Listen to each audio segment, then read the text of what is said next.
Okay, so here we are with In the yes, yeah, with in the the top 8 quarterfinal of the monthly ZAP September 2021. Yep. There's Asmo and there's Kari ZEF. That's, Yeah. by the way, a matchup I have personally never played, although I've been playing Asmo for quite a while now. So definitely interesting for me to see. And the first card is a mountain, and the second card is a 1-drop. But which one is it? That's hard to tell. Now we can. A very bright one. We will start decrypting cards.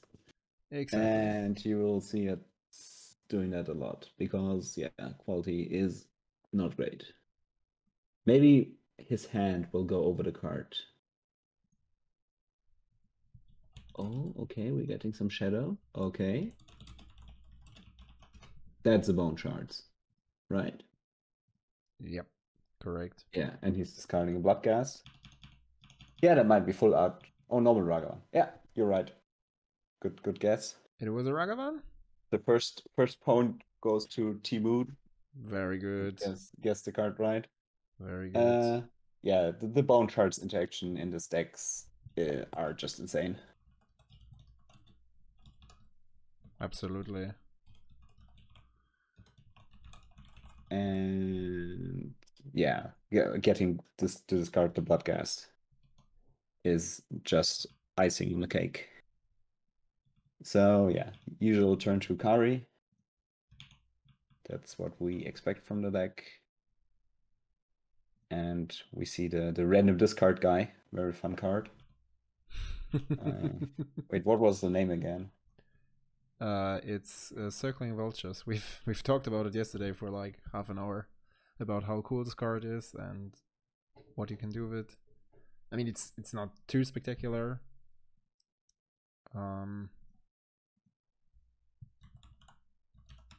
But it's a free discard, so and you Yes. take all of them in Asmo. Yeah, Exactly. and here we see free discard into casting Asmo, into playing a land, into getting blood curse back. So we now have 5 power on the board for Asmo. And a good blocker for Kari. Absolutely. Which is nice to have. So we'll see if he has another removal spell. That would be insane. Did he discard the blood gas with bone shots? Yes, right. Yeah, that's what he did. That was that's a super nice interaction. That's insane swing. Yeah. I mean, it's probably not the best card against Kari ZEF, but you take it, like yeah, of course you take it. I mean, it's not really a card disadvantage here, which is usually sometimes the case. Kari but on the other hand, like having like okay, it can't block, but Kari will not stay back and not attack, I guess. That's right, and you just get 2 more powers of pressure. Yeah. And there's the cookbook, and he will play the cookbook. So now the engine is online, and we will see what his hand can do. Because like the variety of like insanely broken things against different decks that Asmo can do is pretty high. So sometimes your hands are just very weak against certain decks, and sometimes your hands are very strong. Good evening, but everything is kind of broken, I think, or at least like breaking Magic standard value expectations. So yeah, let's see. Well, Asmo is not standard legal. No, I meant like normal expectations, not standard expectations. Ah, you mean like, okay, not talking about the format, but yeah. I got it. Cheers. Cheers. Yeah, we finally did it. My name is Help Twitch, so that could be my name is Noodle. Ah, I expected to be the Noodle. So there's Dennis. Welcome, Dennis. One guy from our DDL crowd. Banhammer tomorrow, please sign. Oof. Are you sick watching Asmo? Well, he's doing quite well. I think if he like, they probably won't take in the results that happened yesterday and tomorrow. They probably already made the decision. But could be the case. I would like if Asmo won the Prague tournament yesterday, and if it wins today, I think that's probably a decent indication for the deck being a bit too strong. Mm-hmm. But I feel like the format is so fragile at the moment, like everything. Like the peak is so random with every new set printed and new ban wave. So yeah, maybe Asmo will go. Yeah, There's a like the... Croxa. Yeah, that's not bad. Getting rid of another card. Yeah, Asmo's definitely the Danze, I agree. The most exciting, in quotation marks, broken deck we had in a while. Like once you understood the Inala combo, it wasn't very exciting. And this deck with bears tons of interactions. this It has never gets boring. a lot of interesting lines, Yeah. and there's still a lot of discussion online about all the different variants and all the cards you want to include, and some tech choices, because the deck can play a lot of tech choices. So we see, yeah, a rob of the riches. So a lot of power on the board. Is the white creature for the Asmo play? Is it Asmo? Yeah, I think so. Yeah, the white creature. Yeah. What's the card besides that? The other white card. Yeah. Right. One is Asmo. One is Bloodghast Book, and I can't figure it out. Yeah. Could be an enchantment. Could also be a creature. It's definitely not a card that can block Rob of the Riches, so we know that. Yeah. So yeah, that's what I meant. After you Robert missed trigger, yeah? Yeah, he did. Oh no, maybe he has. No, he had no cards in hand. So yeah. Wait, Robert triggers when you have when the opponent has more cards. More cards in hand, which was not the case. Wasn't it?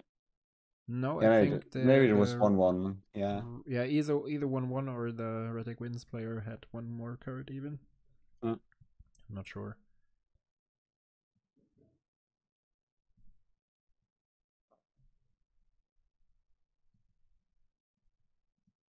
So yeah, here we see what I meant. Like the hand had a lot of lands, which can be pretty good against when you want to grind out games, but you're not trying to grind out games against Red Deck Wins. You're trying to stay alive and maybe do some aggressive stuff. So at least he can flashback Croxy here, but he's still under a lot of pressure. 8 life is nothing against Kari, even though he has that's right very very few cards in hand, but there's a lot of top decks that can really get the pressure going here. So yeah, I mean he can just go for, like, not go for, but he can draw a Territorial Hellkite or a Fiery Confluence. Yeah, of course. And so Robert triggers on attack, so he will get the card draw. Exactly. Unless he draws something really expensive here, because Asmo can use the cookbook.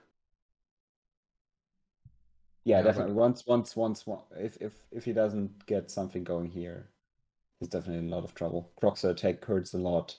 Making the food hurts a lot. The card on the upper side is probably a food token, or in the middle. Like there's Asmo and then there's a food that token. would make sense. Yeah. I think that's it. So we have an Eyesight Golem. Is it the top deck is the question. Oh, he already has the food, so he can make double food now. So that's even worse. Yeah, he can roast a creature. So that's okay. Yeah, so that doesn't really help. No, it's not very spectacular because he will go through combat, then he is discarding a card, and before he can assign the trigger of Uncrop crit, that shouldn't happen. That's not. But is that lethal on the other hand? What? Wait, what? Was it not a food token? It was a food token. No, he has no life. Oh, maybe he didn't have a creature to discard. He doesn't need a creature to discard. He just needs to discard the card he has in hand, and then he can pre-combat just roast the Ant-Crop Crusher. Roast the Ant-Crop, right. Wait. Did we miss something? Probably. Otherwise... Wait, the cookbook says any card, right? Yeah, of course. You just discard a card. It doesn't matter what you have in hand. So yeah. No, he misplayed that, right? Yeah, absolutely. I'm pretty sure in that. We saw. Well, why is it greedy? You're dead on board. Like there's no randomness once the Anchor hits the board. He doesn't need to stack food. Why can he not sacrifice 2 foods to deal 6 damage? Exactly. There was Eyesight Golem on board. There was Kari on board, and a robber. So there was 7 damage. He can still block the monkey or the robber with Asmo. And before he assigns the combat, or he goes into combat, he can just discard the card with the cookbook, having 2 food tokens and roasting the Crop Crusher. Right. So there was the 6 damage from Asmo. Or maybe we missed something. Or maybe we missed something, but yeah. It could have been Asmo. Okay, we just have to put Asmo on the screen, I think. Yeah, I would think so as well. We'll send it to you. Here we go. So Asmo brings an ability that lets her sacrifice tokens in order to deal, like, creatures deal damage to themselves. We will show it here. I think so. Like it was. Maybe it was that. Maybe that's the command zone. Okay. So, yeah.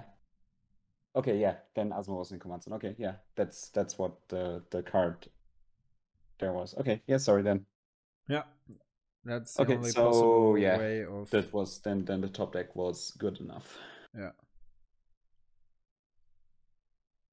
Yeah, we couldn't figure out what the card on top there was, and wasn't really, but it was definitely a greedy play.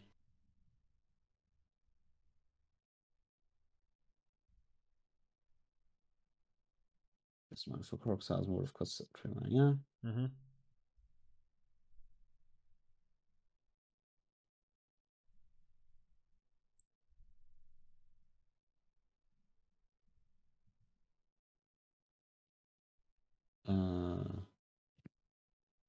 Oh, Kinky.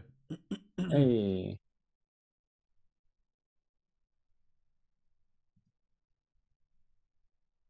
Yeah, I already contacted the TOs that day. It got a little bit better, right? Because like before we couldn't see Asmo on top there. Like the thing is that they're not permanently monitoring their stream, I guess, because they have so much other stuff to do.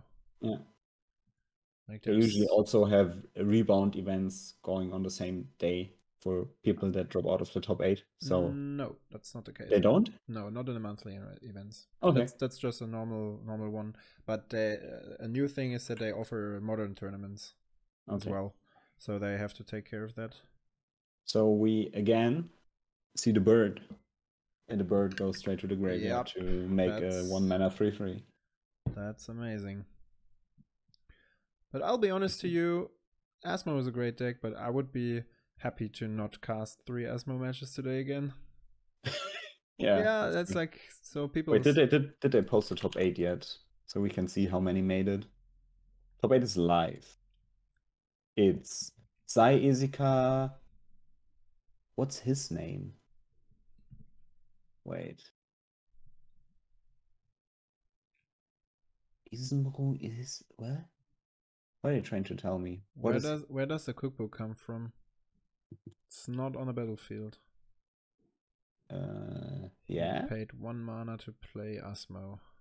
Maybe no, he was on the play. He missed a land drop. That's his second turn already over. All right, correct. He was on the play. So we see Swift into Kari. Starting to think about the 1-drop the red deck wins player had. Is it a Monastery Swift Speed? Yes. Okay. Yeah. So we'll start discarding cards now to get more. Oh, that's a card you can get back from the graveyard.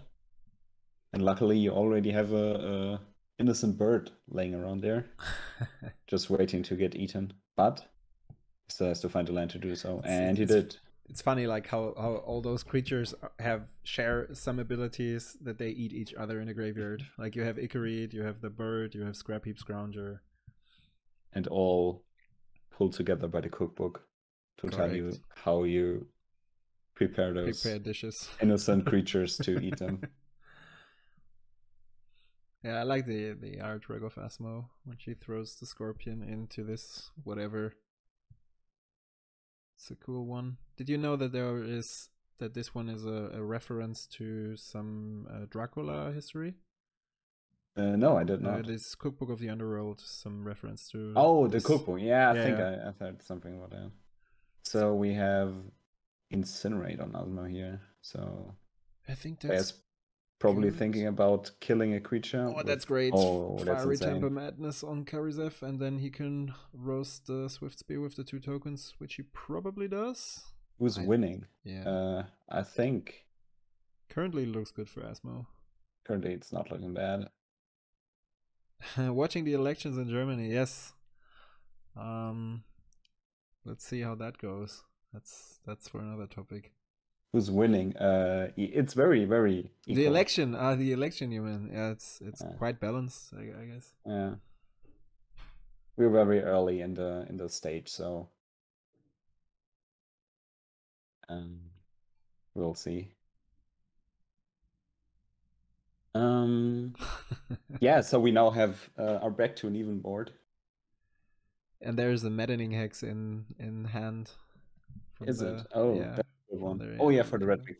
I see it. It's not the best card against Asmo. Oh, I thought Asmo had it in hand. Nope. It's pretty good against Kari because the deck usually plays a lot of burn spells. There's Ash Barons and not the land. That great against Asmo usually. So that's a Icarid in the graveyard. That's good. But he only has 1 black creature card or 2. He has the Vulture and what is it? It's the Horror of the Broken Lands. Okay, so he has 2 black creature cards, which makes for 2 activations of Icarid. Maybe we should show Icarid. All the people who are in contact with Legacy at some point. Legacy Dredge know this card. It's an old one, a classic one. And there's a rubber again.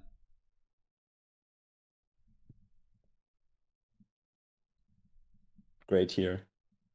Asmo is walling off all attempts at attacking. Okay, he did forget to activate the Icarid. That's a bit of a bummer. Maybe he doesn't want to. No, it's upkeep. Oh no, he drew. Yeah, it's upkeep. He drew already. Yeah.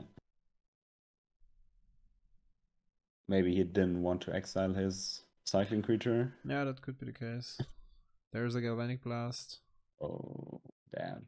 4/2, yeah. So now we swing in for 3. First blood for this match. Probably the latest first damage for a game like this. And I think that's ever happened. Both players are having problems dropping lands. Yeah. Karizev is missing the 2nd or 3rd land, I guess. And he has at least 1 3-drop in hand. Because before the season, Loyal Apprentice, not that great. When your commander costs 4 mana. So we go to 18 for the Asmo player. Maybe we can make out some other cards. Is that a Raga one? No. Wait, you can only do that on sorcery speed, right? I don't think so. Scrap heap.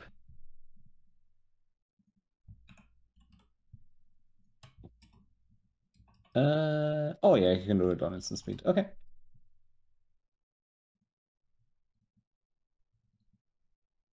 Yeah. So swinging for 6. And still no Icarid activation, which I don't understand. Because you should use the turns in which you have the opportunity to beat with him. That would speed up the clock. Would have speed up the clock quite a bit if he had those 2 attacks. I mean, on the other end, it would have not brought back Scrap Heap now because he has only 2 black creatures. But so there's a Volcanic Hammer. I mean, now the opponent would be down to 8, right? And the next attack would be lethal. So, but now maybe he sees a good play. He can just put Asmo in the graveyard, exiling it with Icarid. Yeah. Okay, he sees the line. That's great. Nice. And then he has a hasty Icarid next turn. End of turn, there is a Kolaghan's Command. Oh no, why do you... I don't like that. That doesn't make sense. I mean... Well, it's cheaper now, so you can of course. It's not like it's too bad. And he still doesn't... And he still has no 5th land, so he has no way to get back from the command zone at the moment. But I think he played it only once, right? Not twice. Did he? No, it was already bolted, I think. Okay, yeah, then it's okay, but I'm still not okay with that play because the Red Egg Wins player is massively behind, and he can pressure so much with the creatures it's also true. Just by dropping this Icarid. Daretti. So we start making defenders not the best at killing your opponent. But the minus ability is definitely nice against Kari. So you can kill some creatures. And some planeswalkers? Or does... Creatures and artifacts. Oh, right.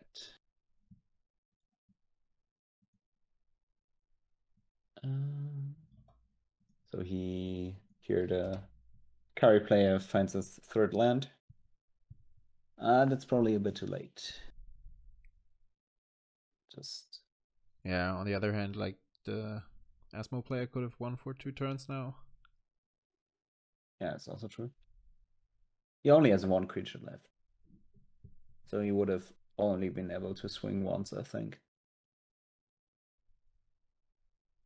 Yeah, he only had the bird, so once. He could have attacked once, so he would have been at 5. Yeah, the food token synergy is definitely nice for Daretti. In general, the deck has so many random artifact synergies, which are very, very powerful. Yep. Urza Saga and stuff like that. That's all very, very powerful. Very fun.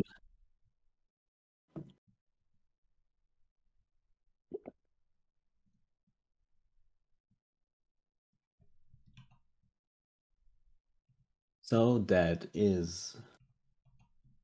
Who's that card? That's a Goblin Guide? Yeah, it's a Goblin Guide. And that's a Pyrokinesis. And he bins the Maddening Hex. Yeah, makes sense. I don't think that card will ever be good in this matchup. Or at least in this game. So he kills Asmo and the token.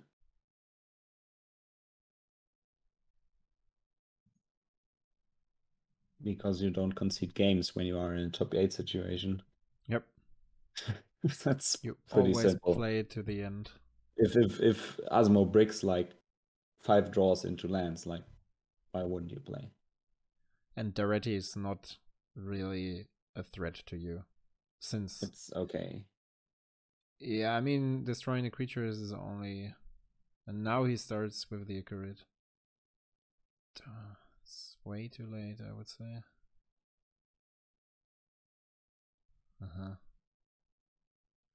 Yeah, but Asmo is in a good position if the Red Deck Wins player starts to spend his resources on roasting returning creatures.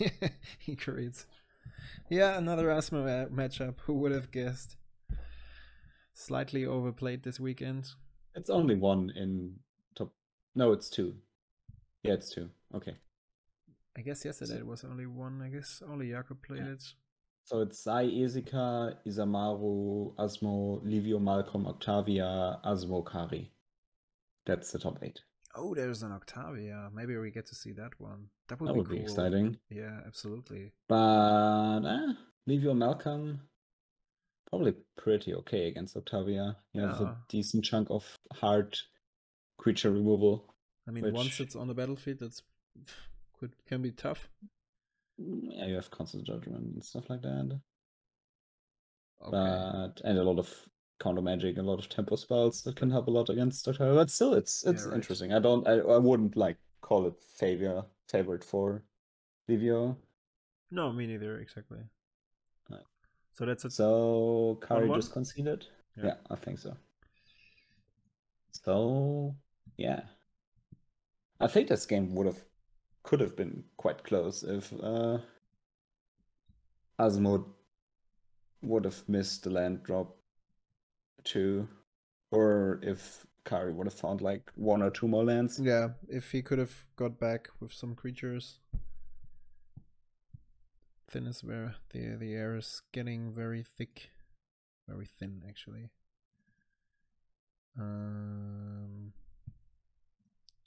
Hey, I do enjoy mono blue when it's not Venser. But Venser is actually a good deck these days. But I don't enjoy seeing Venser. Okay. I like the interactions the deck bears with bouncing your Parallax Wave, Parallax Tide when exiling 5 lands from your opponent. I think that's fun. Can definitely be good if you get to 8 mana. So Karizef is on the play now again. That's a huge upside. Maybe he has an impactful 1-drop.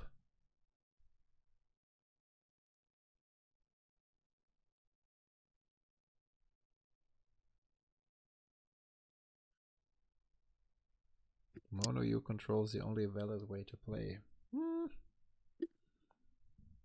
That's one way to see it. Yeah, I mean, it's definitely cool if you have a nice commander. I think Octavia and Venser are both cool commanders. But Magic has so much more to offer. Yeah, I don't enjoy only being able to bounce cards.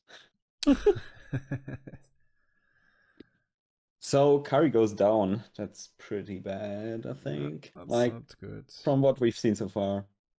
Besides the last game where he was stuck on lands, the game goes down into top deck mode really fast. Because both decks have a lot of applications for their cards, and Asmo, of course, gets rid of their hand pretty fast in general. I just want to respond to the question Denji asked. Like, Kira's, in my opinion, absolutely unplayable. If I would think about a CMC3 commander for Mono U, it would probably be Click, and that's completely outdated. Or Civaloon, or how the card's called. Ah, right. Never mind. Spiloon is playable, I would say. Yeah. A bit of a... Maybe not control. Yeah, some you can feature some fish. Yeah. So he took his six hand card, 6-card hand, I think. And Asmo has 7, and he'll start here. Yeah, I mean the Kira would be more of a tempo approach, but I think there's a different deck which does the Mono tempo thingy way better. Help me out. It's a vehicle on the backside. That one is fun as well. That's a card from Kaldheim, if I'm correct. Yeah. Cosima, exactly. Cosima.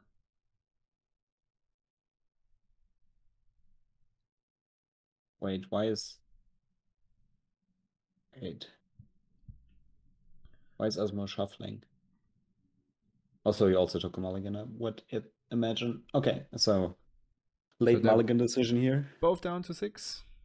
I think so. Yeah. I think I tried counting the Asmo's players' cards in their hand. Yeah, of course, like mono blue tempo is okay. But having 2 cards is definitely better than probably... Yeah, Livio Malcolm is probably better. You can maybe find an Izzet combination that's also maybe slightly better. Yeah. Yeah. Oh. Oh, so we might be able to spam Asmo is gone in all caps very soon if he keeps mulligan like this. At least from this top 8 here. Well, there's another one. I'm just betting on the other player losing as well. Or maybe just spam that in context of this match. But yeah. Going down to 5. Not great for a deck that Doesn't have a lot of card draw. And also really likes discarding cards.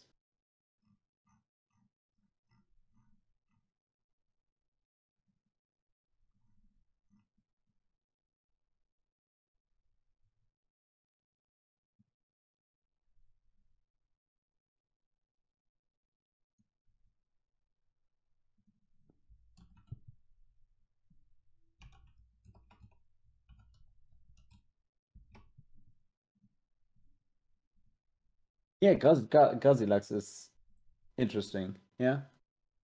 Yeah.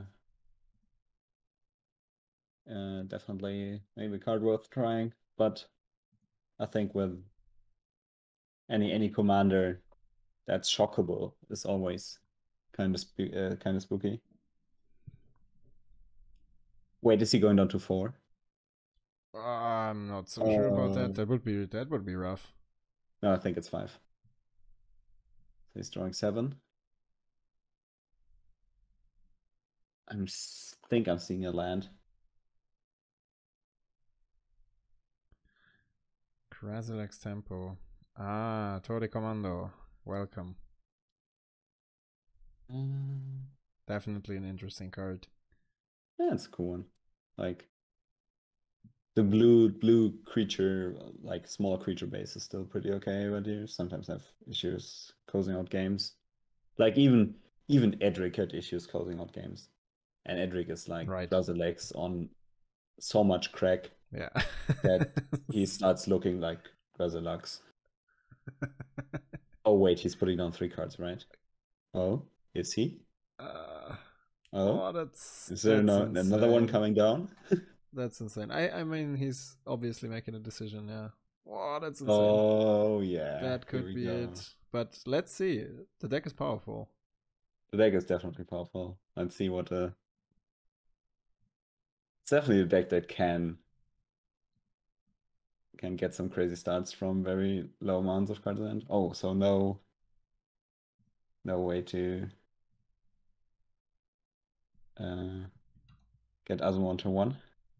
But also no 1-drop for Kari, which is always rough. Yeah, that's right. But so maybe the lists are kind of changing. I could imagine that.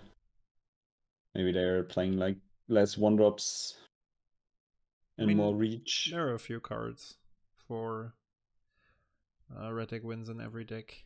In yeah, every of course, set, but I like before the partner bands, like yeah, but I'm meaning like the last time we touched the deck was probably half a year ago. I mean, we're playing it from time to time. For me, it was cam like and stuff 2 years ago. Yeah, so and you're not constantly keeping track of how the decks develop. That's what I meant. Maybe the lists are featuring less 1-drops, so he's not really. And the reason for that might be that there are constantly coming new cards and stuff, and probably changes the dynamic. Yeah. Maybe Jackal Pop just isn't it anymore. Probably not. People are. I mean, they're used to Ragavan now. Those who that's experienced that session. So let's see if he has a cycler here. That's a cycling land. Okay. So Asmo hits the board. But we saw an abrade in the hand of the Kari player. So that's good. The cookbook is basically already taken care of. So there is probably the earliest next turn forecast will be turn 4. The earliest next Asmo cast I was about to say. Yeah. Oh no, is that a raid? I think so. No, it's an incendiary maybe flow. He's thinking about.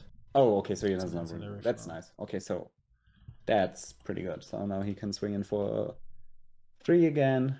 And incendiary flow, yeah, right. Incendiary, yeah. There we go.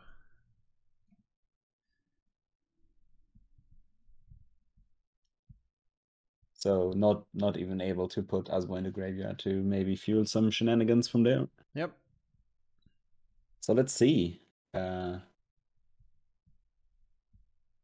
what is he keeping? Oh, maybe he's Burst Lightning Face. Because he already also has a Pirate Spellbomb in hand. That could have been a card to play in that situation. But he's probably just firing this lightning phase. There's a big dinosaur. That's a dinosaur. That's I've a ever seen one. Okay, there could be an interaction in which, or a situation in which the Blood Moon is not the best card against Asmo, by the way, especially because he has a Swamp on battlefield. Yeah. Yeah, 7/6 is quite a big body. I was just saying that if there is a Flame Slash on hand, which I don't see currently, or he's going to pay 2 spells. And maybe it's worth to just double card it, because absolutely that's also a way to discard a card. So that's also his ticket to getting Asmo into play next turn. So what you could do is he will obviously block the token, and now he's down to 4. And I would probably wait until the opponent discards a card. No. With that few cards in hand, you definitely want to prevent the Asmo cast for 3, right? Not so sure about that. Really? Okay. I would rather like to, like, your opponent has a Mulligan down to 4. I would like. That's also true. Like to keep up the card disadvantage, I guess. But I don't think he has anything. So yeah, I mean either. I mean, he has the Abrade and there's a Burst Lightning in hand as well, so he probably decided maybe to do it next turn, like to take one swing. Maybe he wants to Spell Bomb Burst Lightning it and keep the Abrade up for the cookbook. Yes, but that would need 2 more mana on the field. Well, next turn he can do that. That's what I meant. No, because the overload or the kicker cost is 5 in total. No, with the Ragavan block. Okay. Yeah, okay. Right. There's a Dragon Rage Channeler, so no Asmo cast this time. Interesting. There's a cookbook on hand, which he's probably going to play now. Wouldn't make a lot of sense not to do that unless he... Okay, there's a DT. That's alright. So DT is probably finding some... Oh, he's scrying first, surveilling first. Getting a Mayhem Devil into his graveyard. That's a very fun card. Especially with ways to sacrifice foods. To just start pinging away. Against a creature heavy deck. Yep, it's nice.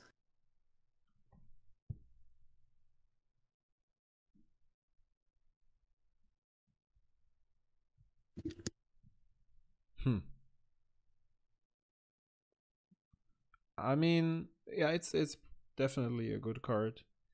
Especially this deck has no trouble setting up Delirium very early. Yeah, it's card type mayhem, Asmo. Yeah. Like all the weird cards here including also have a lot of weird card types, so getting up a Delirium is pretty easy compared to some other decks that are maybe a bit more streamlined in their approach to Magic. But currently he is at 3 cards, if I'm correct. So yeah, with the DT card, DT and a creature, yeah. So let's see what he's looking for here. I would imagine it's some kind of like big board pressure card. Or maybe something to Madness next turn into the Regisaur. That would be... There's the 4-drop that is Madness for 3, right? That could Blood be Hole Priest. But then he cannot cast Asmo, so maybe that's not the thing he wants to do. But it provides a 4/4 body. That's true. And that's not bad against red deck wins, because most often it does not have a Flame Slasher on hand, so it needs to trade 2 for 1.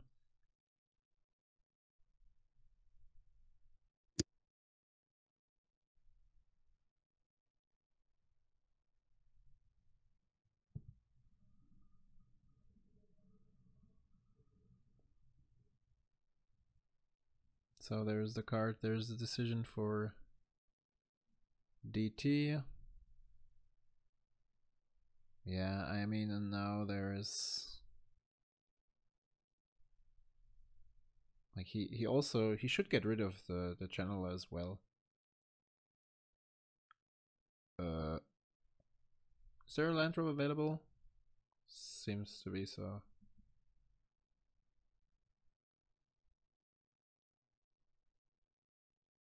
No, there is, or maybe the red player, the Kari ZAP player, missed the land drop. That could be the case. So he's deciding to roast. Yes, Bloodbrawl Priest is. I think Asmo is the only deck that I've seen, or at least talking about myself, it's the first deck I'm playing this card in. Usually, or so far, there wasn't any other synergy I could think of that could utilize the card in a good way. And this card is really nice.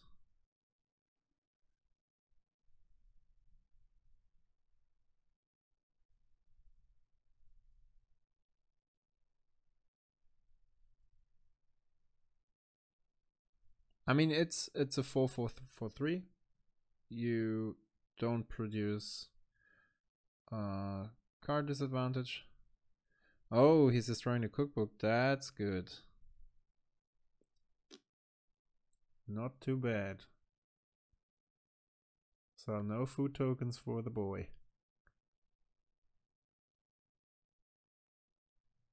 Another Mutawald and a swing for 5. That's not bad. Let's see if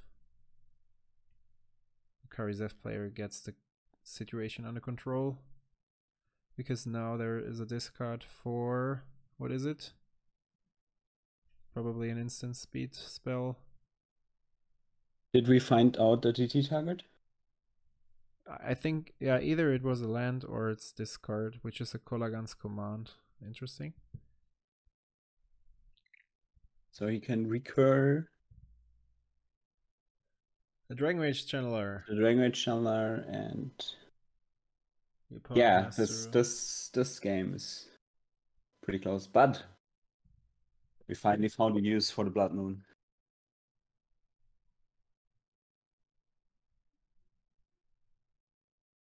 So what did he do instead? He did not choose. He chose discard and return. Yeah, but no, he didn't choose to return. And then he had to discard the channeler again because of the Regisaur's trigger. Oh right, so he did that upkeep. Yeah. So there's a Fiery Confluence. That was the bet, I guess. It's probably taking the Confluence, right? Yeah. Yeah, makes perfectly sense. But let's keep in mind there's 3 damage from, is that lethal? Did we see a tar fire there? I think he still has the burst lightning. There's a burst lightning and a tar fire, is that? And no, the card that sacrifices the land, I think, to deal 3. So that's okay. So that's perfectly 5 collateral damage, right? Yeah, I think so. Yeah, I do think so as well. Collateral damage. Yeah. All right. Woo! Okay. That was close. Although the Asmo player was down to 4. Yeah. Crazy.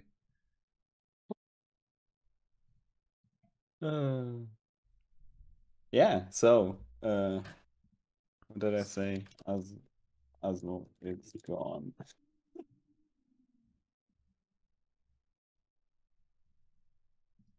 Yep. No, collateral damage is the, yeah, it's the one that sacrifices a creature. Yeah. The other one is Shard Volley, and I think most decks these days don't feature it anymore. At least my experience with the card was pretty bad, especially in the early turns. You don't really want to get rid of a land. That's true.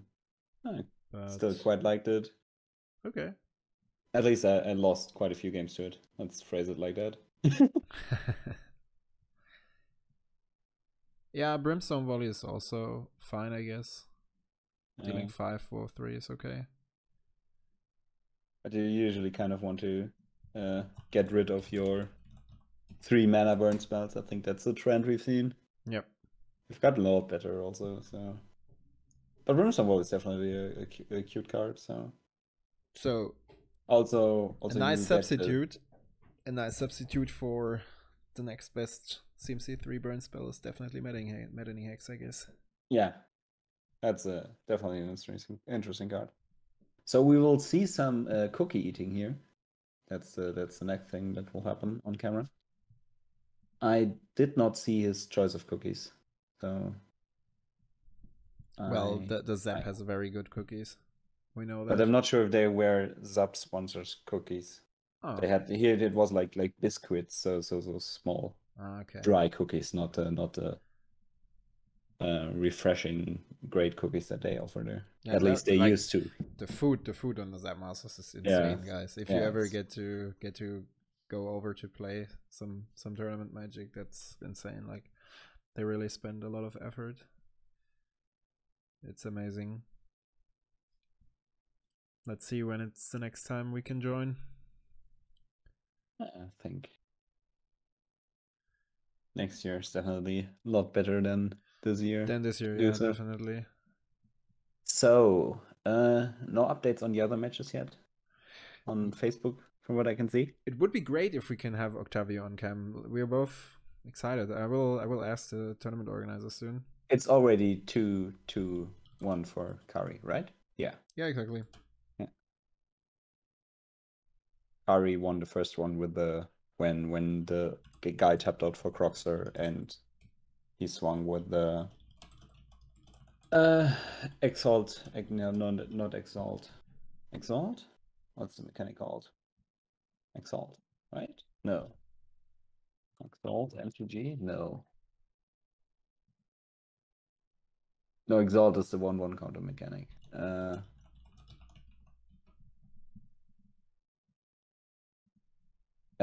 Sadly, we cannot swap between games. They have one camera setup, and yeah. Yeah, that would be great. Like, but maybe you can hit up. I did already. I told Savant if there is an Octavia. So what we can do now is make some predictions for the other matches. So the first top 8 match was Zai versus Esika. Exert, right? Exert I would say that Matt. Well, that's tough though. How much? It depends on how much counter magic the Zai player plays, or if he chooses to go for like many artifact bodies and stuff. On the other hand, you kind of only need like 1 to 2 counter spells to really fuck up Esika. That's correct as well. At least from the matchups I played. Unless Esika comes around with a random combo. So, like, not the combo itself is random, but maybe there's like a window in which he can just throw the breach combo at his opponent.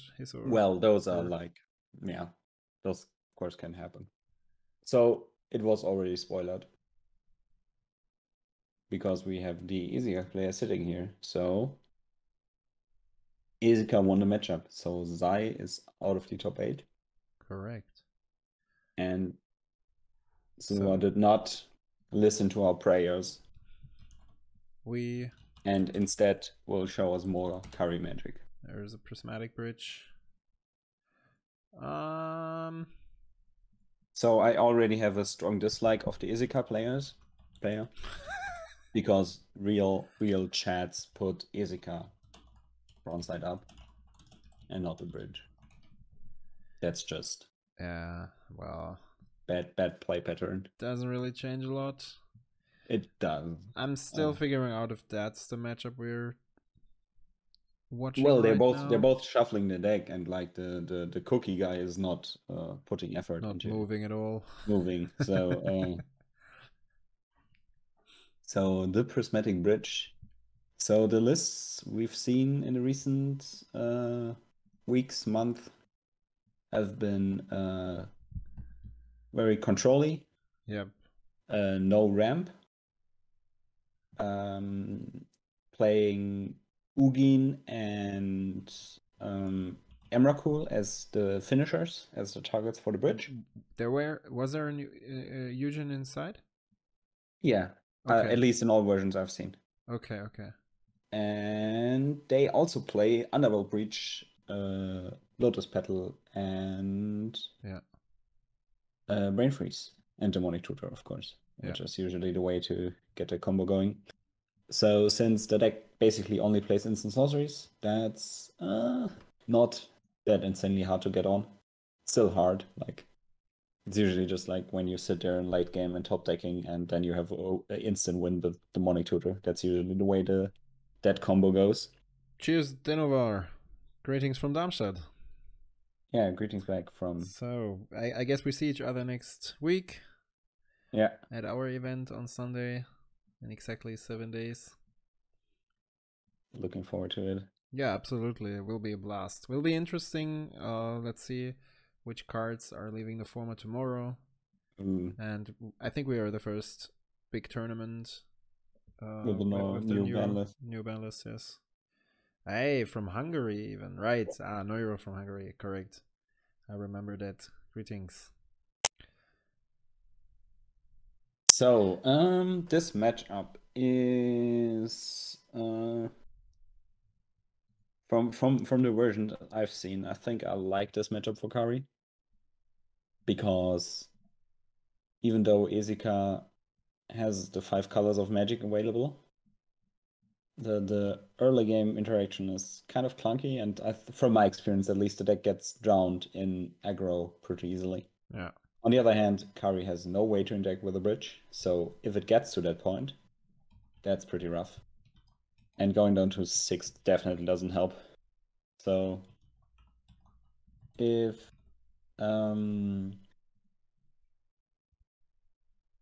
Kari has a fast hand, I think I really like this for Kari. So like 1-drop into Kari, into stuff. And of course, like if Prismatic Bridge has balanced all the stuff I'm talking about all the time, doesn't matter. So that's the cards that we are looking out to. And Maddening Hex. Yeah, I just wanted to say. Is insane card here. So we will get to see that card in action. Greetings from Brazil are kicking in, so we have guys from all around the world. That's great. What time is it at Brazil? In Brazil. Probably like, let me guess. Should be in the morning, midday, afternoon. No, midday, right? Right, yeah, like midday, early afternoon. 15, 17. Okay, yeah. Okay. So 5 hours earlier. That's a good time to watch Duel Commander, to be honest. Yeah, that's pretty nice too. I remember like the last time when Kinky and me were casting the ZAP Masters, like they started in the morning because that's the way they structured it, right? That was also a very interesting experience. Like the first thing after breakfast is casting the big stream for Duel Commander.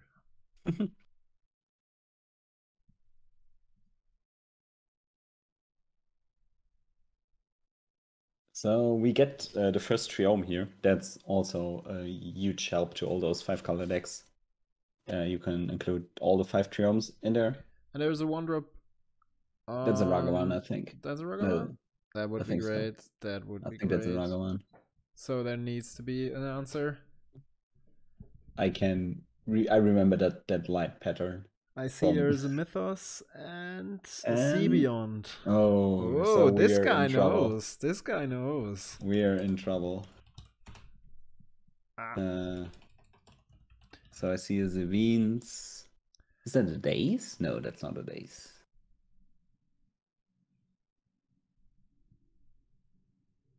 So those cards are pretty fun. I don't want to take all the credit here, but when we brewed Genesis Storm, like 2.5 years back again, we really went deep into all the shuffle effects, and it's kind of nice to see Sea Beyond and Latnam's Legacy, the 2 cards we started playing back then. And when we presented the Esika deck, we included those cards as well. Plus, there was like you're playing a 5-color deck, and in this case, you had even access to Fire Prophecy, which is another way of getting rid of the cards that you don't like, that you rather want to reveal with the Esika trigger, the bridge trigger. Yeah, right. And Fire Prophecy, like, it's a May ability, so you just have a removal, which is okay. So we see Ragavan exiling yoinking, evasive action. yoinking evasive action. That's nice. Imagine, and we get a treasure. Yeah, the treasure token is the relevant part here in terms of speed. And we get Kari. On the other hand, could be the case that okay, I expect the Esika player to play the myth now in order to get rid of if he has to, like, if he has to, that's pretty bad. But right, I think he has to. there's like, a swords in hand, or it's a Savines. Is it a Savines? It's a Savines. Okay. Yeah, because the thing is, like, if he plays Savines, he's probably into the breach combo as well, so he might want to prevent him or prevent the opponent from randomly exiling a combo piece. I don't think you care about that. Yeah, you don't. But there is a percentage. There is a percentage. Yeah, of course, but that's like in the lists of priority, that's probably behind the issue of what cookies your opponent is eating. In the situation where you want to cast a 3-mana removal spell against a deck that has a Ragavan in play and a Ragavan that already connected. So Ragavan. Martin is not valuing my 0.2 percentage decision making. So Ragavan lets you cast a card for only this turn, right? Correct. And now there's a Laelia. I mean, he has all 3 relevant Red Deck Wins commanders on board, right? One of them is banned, and the other 2 are Laelia. Is really a very nice card. It's definitely very snowbally. What did he excite? The Phoenix, I think. I think that's the 3-mana 2/2 Phoenix that has yeah, okay, so you can play them until end of turn. Okay. I think that's the Phoenix that you can from the Theros set, I think. They are missing the Ragavan trigger, I guess. He's doing that in response to the Ragavan trigger, I guess. I think so, yeah. Because this guy knows, Martin. Oh, okay. Yeah, I think. But that's still wait. But does he have enough? No, he does not have enough cards in graveyard, right? Not yet. So maybe I'm wrong on that. Maybe with Savines in hand, you can do some funky stuff. Yeah, I think so. So the pile here would be and a Force of Will. So maybe he has Brain Freeze in hand. I've seen a Lotus Petal, and a second card could be a Breach. Yes, Lotus Petal, Breach. Yeah, maybe he's just recasting Intuition anyways. I'm just wondering about the Force of Will, because that one costs life, and on board he's dead next turn. So against Red Deck Wins without any mana. Right, he goes to 1 life here, right? No, I think he already got the damage. Did he already take the damage? Yeah, okay. I think so. I don't understand the force here. But why does he? It's like, that's not a creature-based interaction, a creature-based combo, and a Fire Blast would not kill him.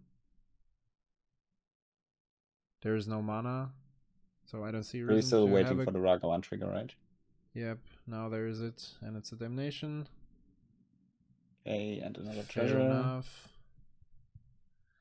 So he got Brain Freeze and Lotus Petal in graveyard. That means he has Savines and Breach in hand, probably.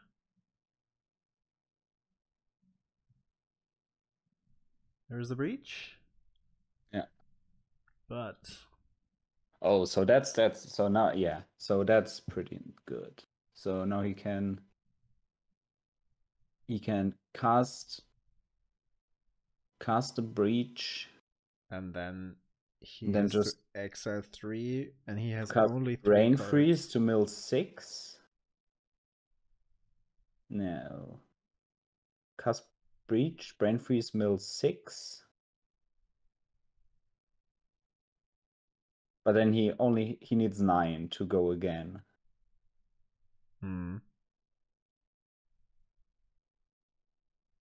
So with Lions, Diamondus would obviously win. He could wait another turn because he has Cryptic. Oh, he can't cast a Cryptic. He cannot cast Cryptic. He has He's only one very, blue very source. far away from casting Cryptic. Yep.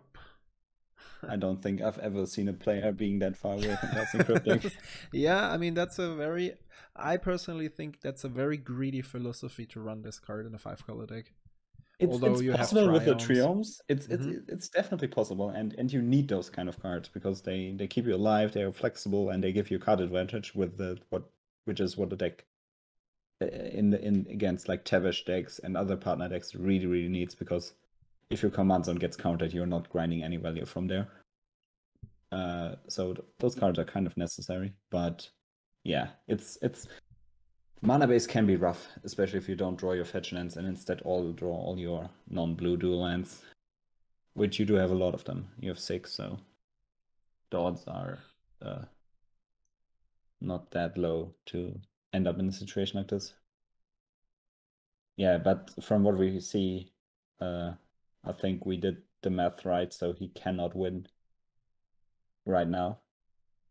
I think he's missing 3 cards in a graveyard. Yeah. So let's see what he decides to do to try to stabilize here. That's the Buck Beer land I think he drew. Not sure. Den of the Den of the Bugbear. So there is a Mythos now. The question is, so there's like 2, 4, 7. So he goes down to, okay, that could be it. I mean, that could be enough. He goes down to 2, and then he has the Cryptic Pitch for 4s going down to 1, unless the opponent has 2 CMC1. But never mind, the opponent has 2 treasure tokens. And 3 actually. So he has 5 mana. It's very unlikely. Does he have two? Okay, he plays the search for his counter. Really? So he does not have enough reach in hand. Wait, why did the opponent not take damage? Okay, so he's down to 2. Now they're fixing it. But if you have a burn spell, you definitely want to play now and not in your opponent's turn to give them free. Yeah, free storm. Okay, pitching Teferi, interesting. Okay. So is there another? Yeah, because he's still 1 card off. So and he can't fetch if he has a land, but he needs to try it now. Maybe he has enough. Maybe I'm wrong. Maybe he can Sevines for he thought again. Oh, Sevines for Petal? But then he needs 2 mana to cast a Brain Freeze. That's right. So, okay. Maybe he sees something I don't see. Or I'm just bad at math. Maybe trying to find a removal spell with Breach.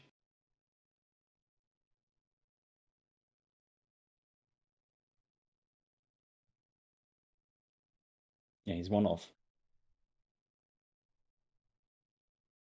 So he has those 3, and then he has 2. He needs to freeze first, right? Yeah.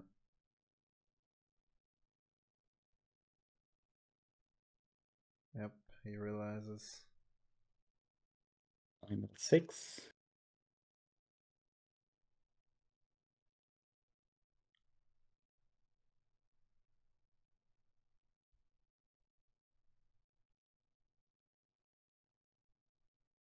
He touches his head in agony, trying to find a way to escape this burning situation. I think the cards are quite okay. Like the thing on Battlefield is a Underworld Breach. Probably we should show the card.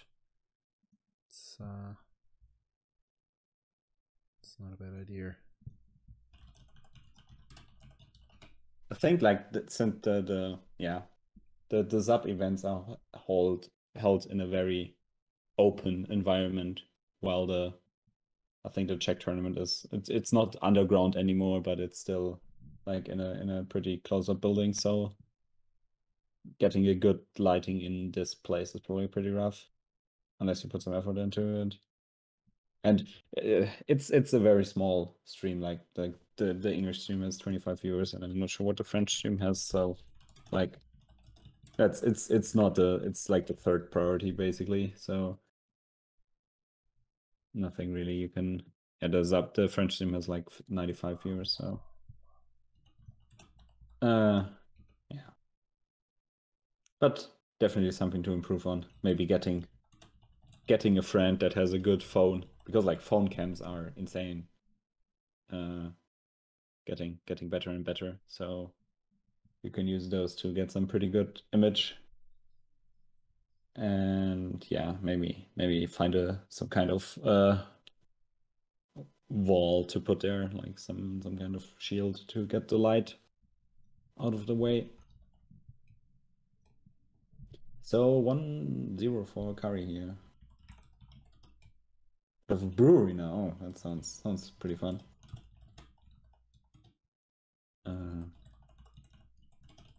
Yeah. Getting fresh air into a Magic tournament space is pretty nice. So that's the small downside of a cellar tournament, but it's definitely better for the lighting situation. So yeah, yeah. Basically, this game was what I talked about earlier. So he just realized that he couldn't. Manage to pile, right? Yeah, he missed one card. I think that was it. Yeah. Like if he had one more card, he could have petal brain freeze, and he had only 8 cards after the brain freeze, two left, and then 6 from the brain freeze. But yeah, that's what I said. Like the amount of efficient removal the deck has is pretty low. So you're stuck with Myth of Netheroi. Great card against Tavish decks. Great card against a lot of other decks, but you really don't want to spend 3 mana on removing a creature against Kari. And the rest of his hand was, he had Brain Freeze in hand, he had Sevines in hand. Those are cards, yeah, they are pretty good, and you get all those combos online with it, but they definitely do not help you in winning games against Kari. So of course Ragavan is the best one drop for the deck, so that's pretty insane. But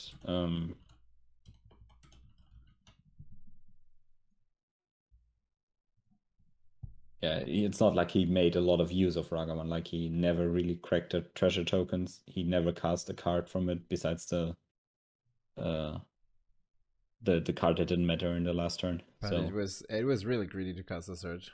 Like, well, yeah, maybe. I mean, if your opponent tutors with iteration the combo already, then you might expect that he's planning to go off, at least planning. But he didn't. He had nothing to keep up, so he might as well play it. If the Esika player like wanted to stall out the game for another turn, like having the 7 card in hand is probably nice. So we don't see the 1-drop again. It's a Lotus Petal. Okay. And now it's a Bone Courier. Bone Courier gets Frostbite. That's good. That's very good. That's what I meant. Like if you get the turn 1 interaction, this matchup just turned a lot into the favor of Esika, and the Lotus Petal also helps getting the bridge down a turn earlier, which is nice.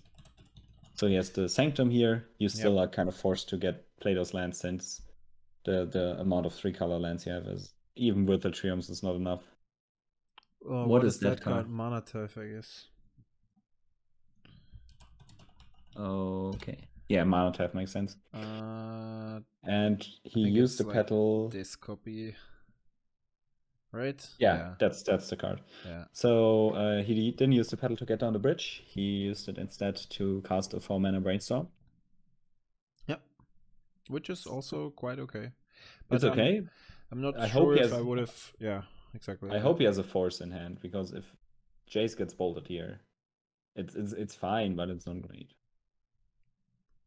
But yeah, having the two CMC1 interactions is pretty nice. Yeah, you definitely bolt Jace here, right?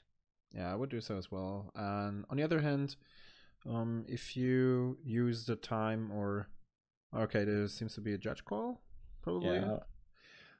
So if you use the time to let your opponent spend mana and resources on getting rid of your planeswalkers, you get closer to playing the bridge and probably dropping some nice creatures or planeswalkers out of it,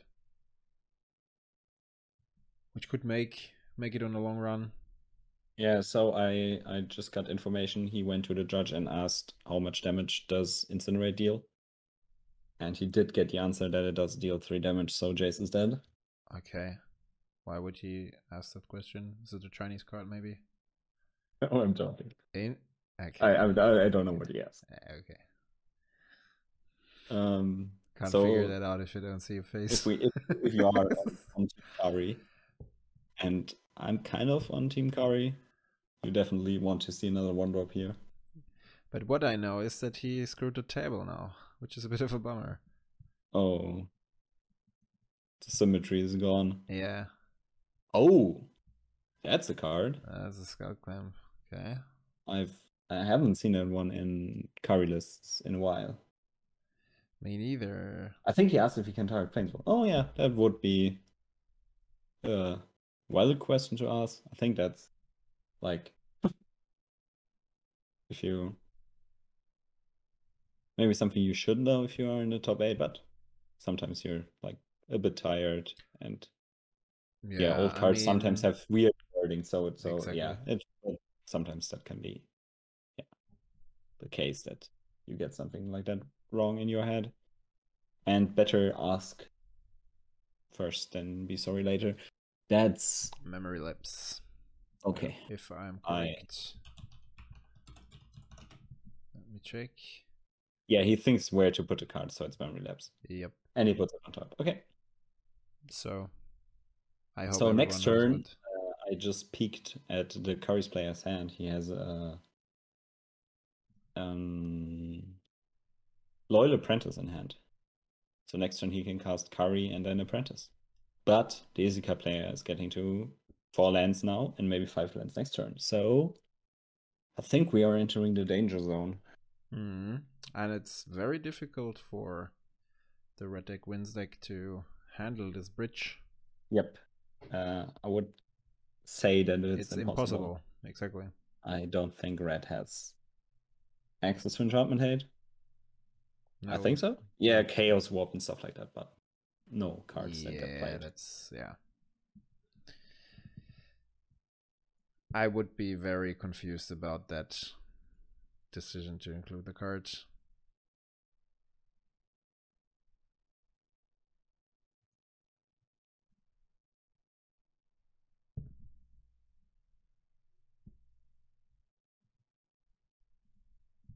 Oh, there's Enchanter's Bane. That's the best Enchantment Hate card.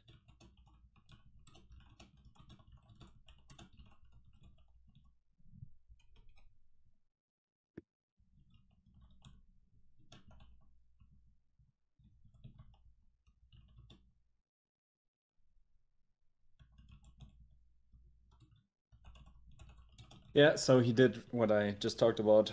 He gets the very great double spell, but the very great double spell doesn't really matter if your opponent is getting Ugin next turn.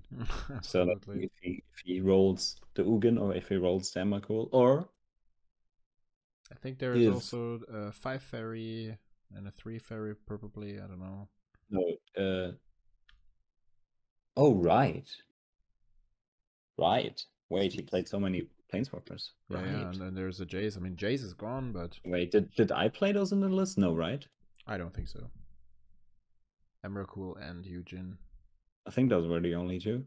Yeah. Maybe I played the 5 fairy. No, I didn't. Okay, so he has maybe has a lot of like mediocre hits here that don't instantly win the game. Eugen would. Yeah, that's what I meant. Like Eugen would, but the draw engine with I also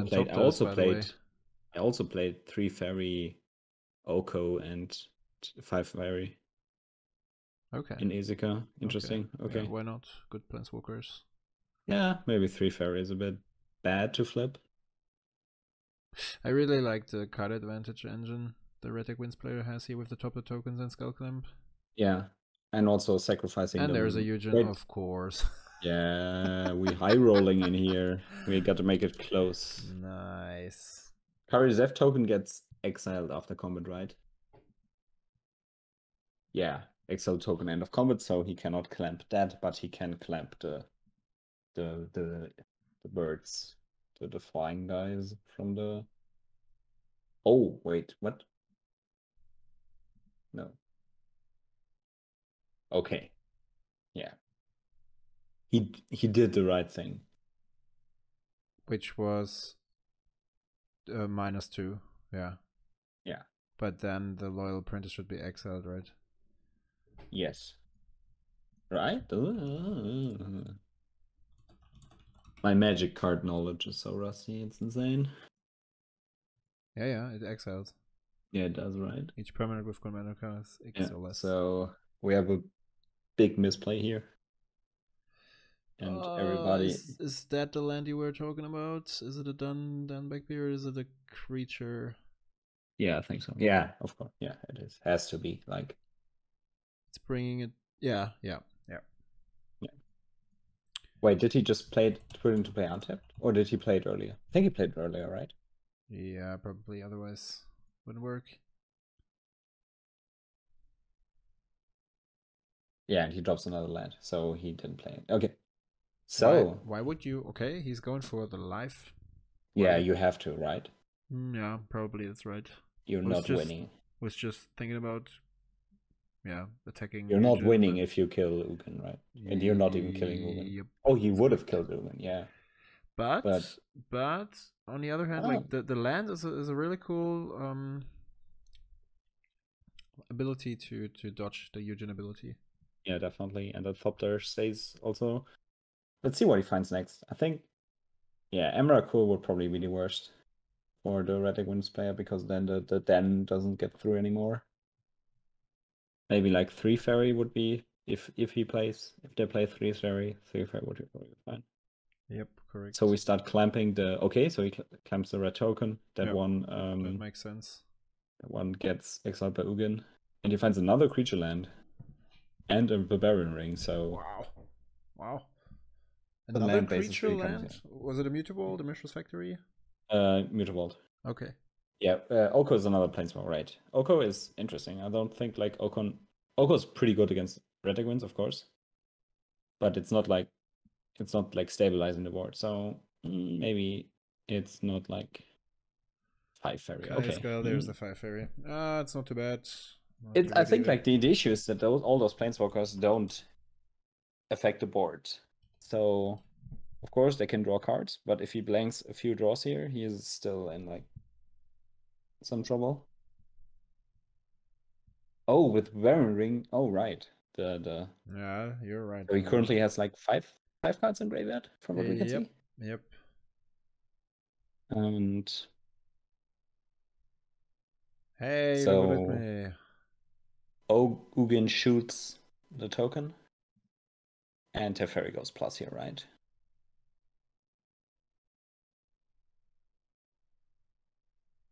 Yeah. Okay.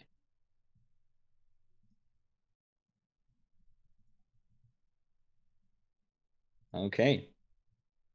So I didn't catch the Esika player's hand yet, so I'm not sure what he has in hand and what ways to defend against the onslaught of creature lands he has available.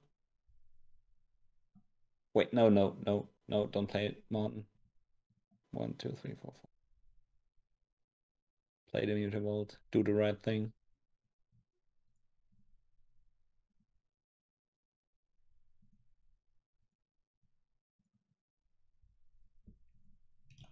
Yeah, so he goes for the Den.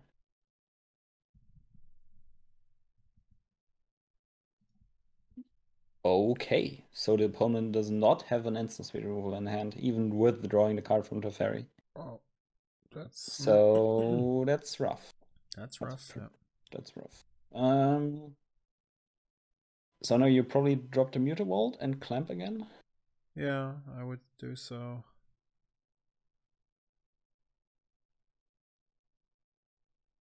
Yep. Going back to clamping business. Yeah, drawing force first is of course right. That's a Burst Lightning and another card. Skullcrack? I'm not sure. I didn't get to see it.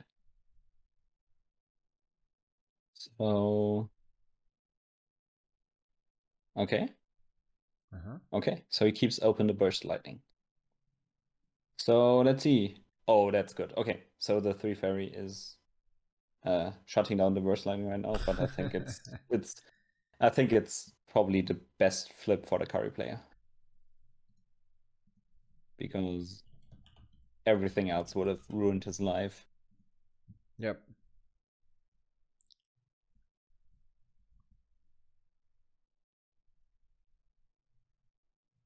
A lot of things happening here. There's a balance. It's not really the best card currently. There's a brain freeze. And 2 lands, maybe? Not sure. Land, brain freeze, balance?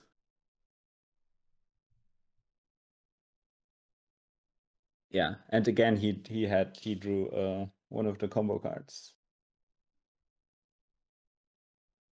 Yeah, the +1 Teferi for balance is nice. True. That's a good one. Yep. So he will cycle a Triumph. That seems reasonable. Yeah. There's no... Probably sending Ugin face. And there's another land. Aye. Drawn Catacomb. Wait, isn't that Enlightened too? No, what's the Whitewater card?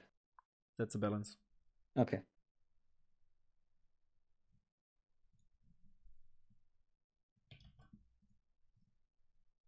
Oh, he minuses Teferi. Okay. So he's not the connoisseur of the instant seed balance. He goes for a land. He bolts the face, putting the player down to 15. And then he brain freezes himself. That's not a blood from... That's an exquisite Firecraft? That would be insane. In the red deck player's hand? I think so. I think there was an exquisite Firecraft. Oh, yeah, I see it. Yeah, it is. That's the case. That one is Spellcraft, right?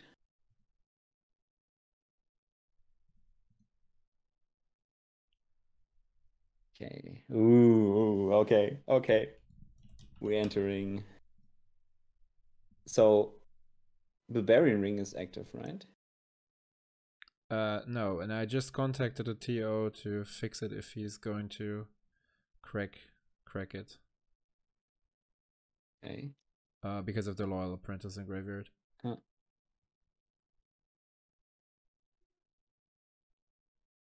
Huh. Yep. Okay, give me the judge. Well, I'm not sure if they can take like outside help. Not sure how that whole thing works. Not sure. If they scoop up here, it's over anyways. Yeah, so now it's over. Okay, so game won by misplay, I would imagine. Failure to maintain game state or something like that. Not sure how. That's I think that's just like a misplay and not intentional cheating, I would imagine. Yeah, it's no, I don't want to say that.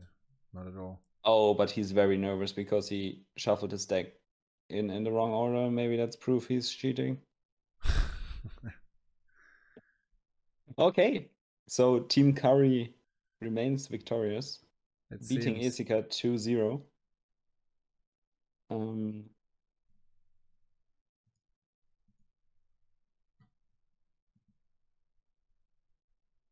And he's going to the finals then, right? Yeah, that's correct. Oh, I think the other guy just got told. That was a very angry hand movement.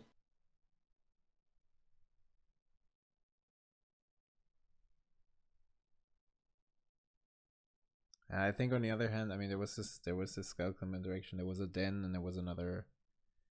So the Den would have produced a Goblin, and he had an Earthshaker Kendra. So the opponent, the opponent could have played a balanced instant speed, I guess. If you plused it, if you minused, yeah. He plus the okay. And we got that match. We're going way back here. That's insane. I mean, we got the exact same finals at the last monthly ZAP. Really? Really.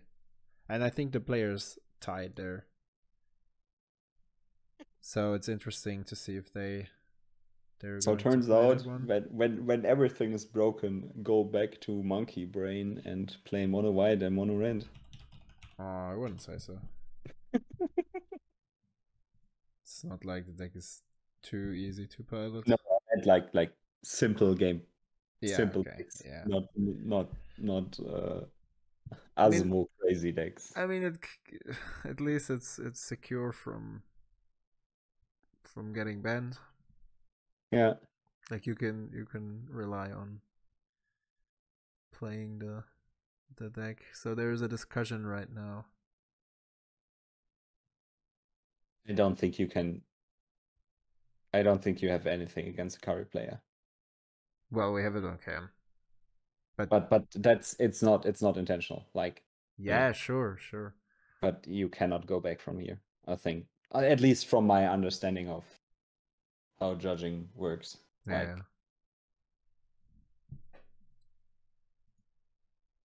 Like of course it sucks because this was the semifinals, but like on the other hand, I really think that the red deck wins player could have won anyways. Yeah. If that's what you meant.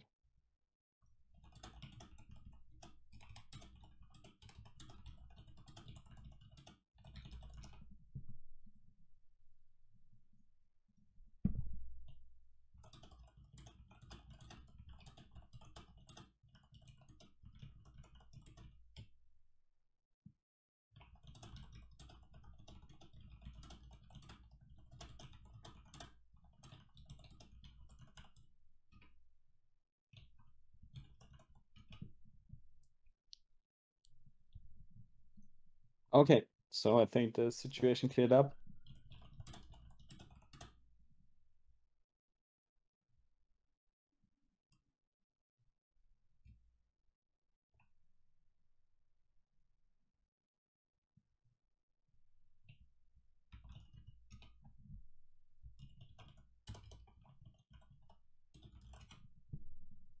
So let's see if we can get some information on the quarterfinals. So they came to an agreement that if he would have played the creature instead to beat down the last damage and activate the Den, then the opponent would have played an instant speed balance, and then he would have definitely got threshold. But he plussed. He minused his Teferi.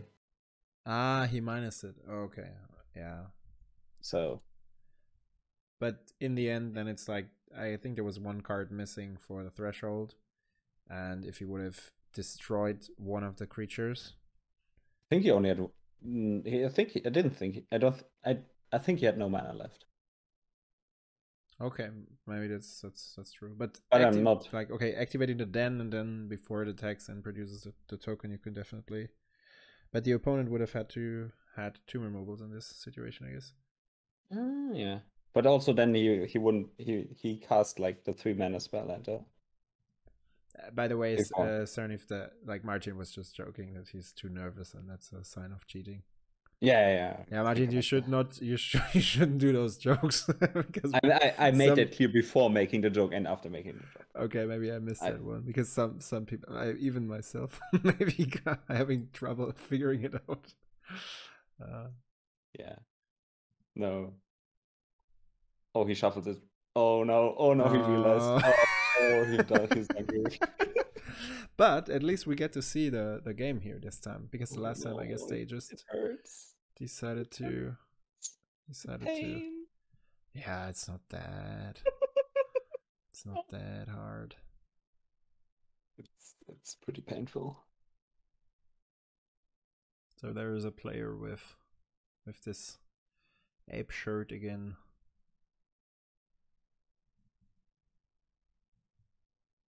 So this matchup is interesting.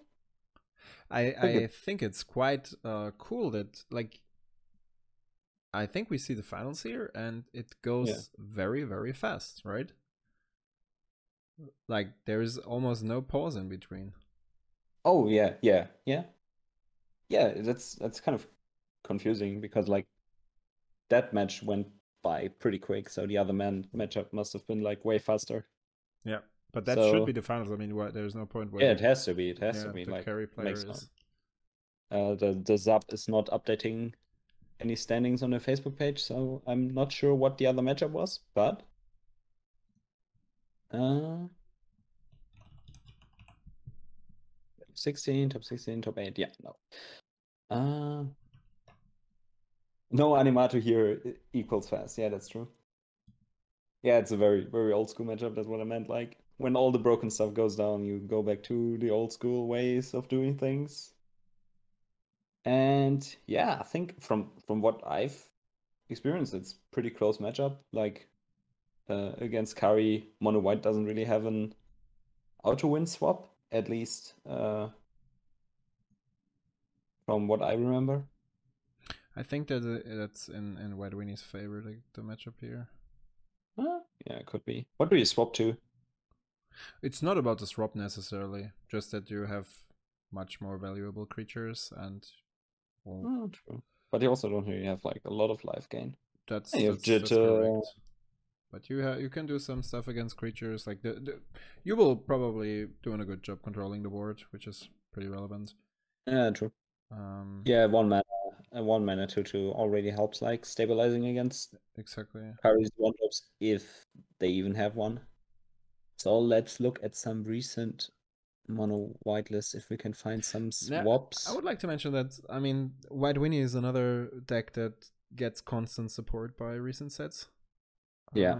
The latest one is this Adversary from Midnight Hunt, which is like providing a board boost for any time you pay the. Yeah, Esper Sentinel is a nice recent addition. Right. The Elite Spellbinder is nice. What I'm currently seeing here in the list is Daxos. That's the one that provides life gain? Yeah, that might be the swap. Yeah, that could be it. Interesting. Let's see. So there is a dog on turn 1, Kari on turn 2. The Kari player seems to have the better. There's a bounty agent. Okay. So no 1-drop for the Kari player. Kind of sucks for him. Yeah, it does. Let's see. There's a Bone Crusher for the bounty giant. A stomp. Okay. And yeah, the player will take 3 here, I think. Boosh. Yeah. That's down to 17. 1, 2, 3. Yeah, and now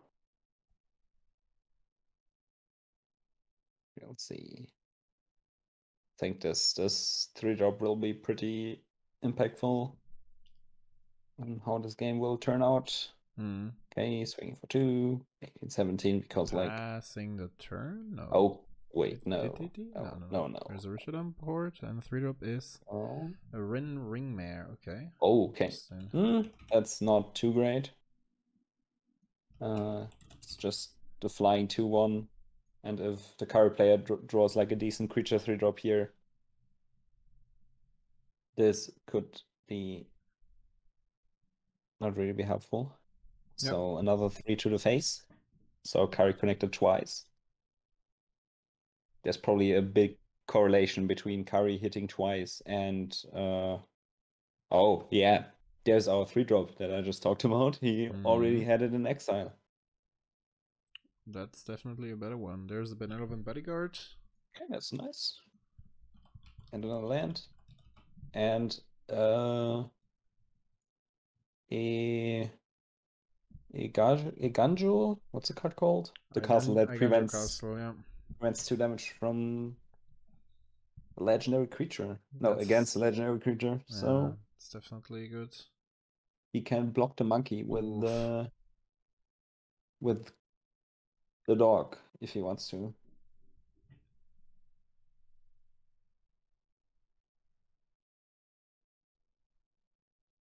Oh, he just jumps.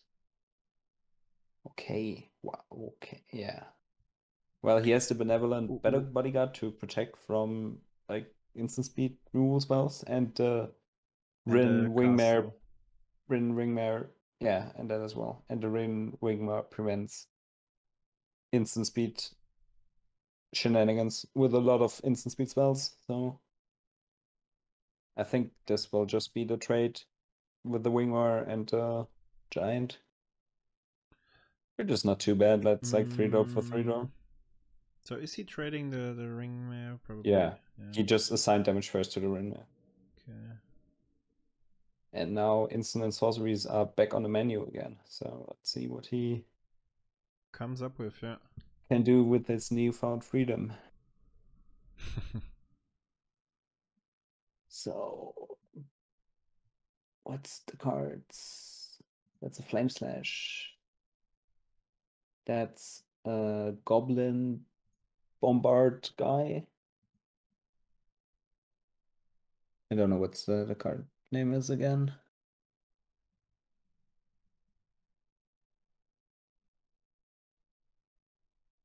So this is not looking too bad for Kari. Still has a lot of gas in hand. Yep. Oh, and Kari has a Maddening Hex in hand again. Against a pretty bad deck to face that against. Yeah. There's a Talia. With all the instants and sorceries in his hand, this Talia is pretty good. What is the second creature he dropped? The red player? It's the Goblin guy that you can sacrifice for a shock, I think. Crater Maker. Goblin Crater Maker, yeah, right. I'm not 100% confident in that, but that's at least a card I kinda saw. Yeah, it could be it. But it's only a shock to a creature. Yeah. So you can kill the Thalia. You can't because there's a bodyguard and you have the Eiga Newcastle. Yeah. That's great. So some decent synergy going on here. Yeah. That's really great. Yeah, so he goes for the Flame Slash on the Thalia. I think he will trade that for the Benevolent Bodyguard. Yep. I would do so as well. Fair trade. And now he's touching his head. Yeah. Oh my gosh. How do I get off that? Wait.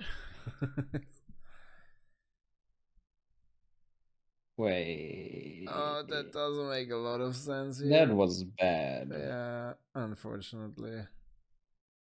She's still indestructible, right? Yeah. No, she has protection from red. Oh, yeah, even better. That was a weird play. Kari is bad. Kari's no. Not bad. I wanted to say dead. She's dead, exactly.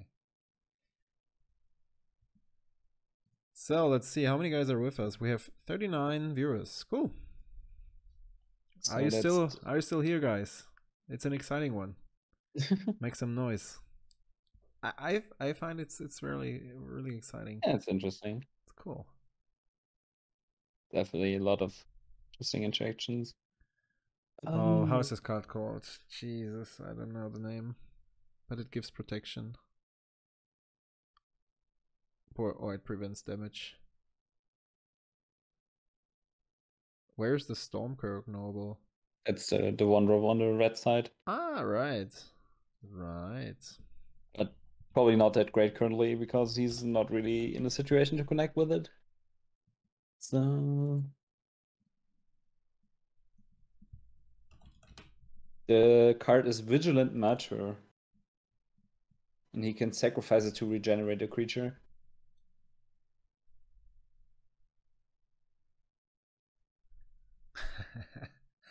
Mono white aggro versus mono red aggro is not something I'm normally interested in. Well, from a strategical perspective, it's an intense match.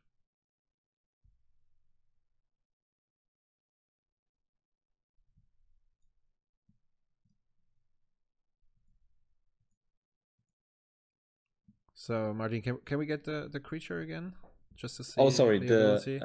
Yeah, sorry. I will send it to you.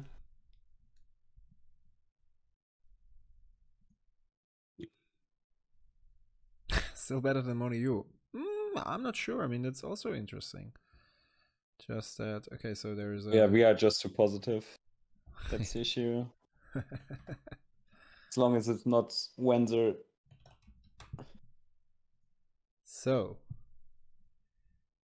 Oh, was that a volcanic hammer? Yes, it's a volcanic hammer. The one face? There it was another Kari cast. And the Isamaru player, he is controlling the board. But he's on 5. He's on 5. And there's a Dauntless Bodyguard protecting Talia, which is great. But still not helping with his life total. Not really. So we see the sacrifice for damage spell in hand. There's a tap on the Great Furnace. Oh. And there's a Blood Moon. Why does he always draw the Blood Moon when he doesn't need it? I don't know. He also has a Hardfire on hand, which deals 4 yeah, damage. Hardfire is great. Yeah, it basically wins the game here. Because does it? No.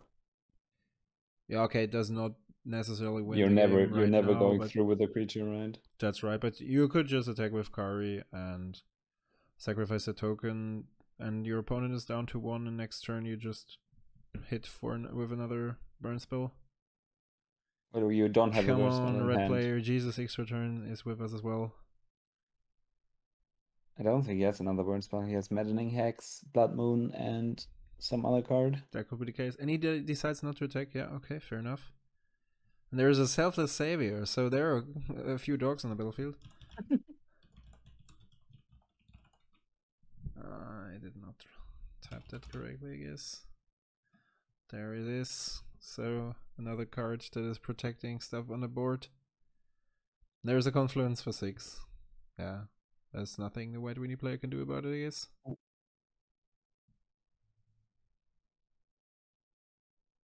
He can't play it because it costs 5 of Talia.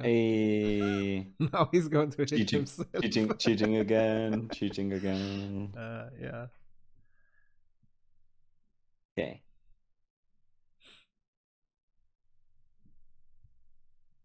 So maybe just play the Maddening Hex out here. Just to... If your opponent would like draw a... Force of Virtue? Force of Virtue or a Mana Tithe or something like that. Yeah. Yeah, I mean there's a chance. Or he's just keeping open another land. Yeah. So tap it down. Do you draw the land? That's a card. I have no idea what that is. Is it a new 1-drop? The 2/1 that discards a card, the Vampire. I think that's the card. I have no idea how it's called. Yeah, playing the Blood Moon would have helped, by the way, because then Rishadan Port is a mountain and he could have casted the Falconraft Pitfighter. Yeah, Blood Moon would have been definitely the right choice to play in the last turn. Falconraft Pitfighter, thank you.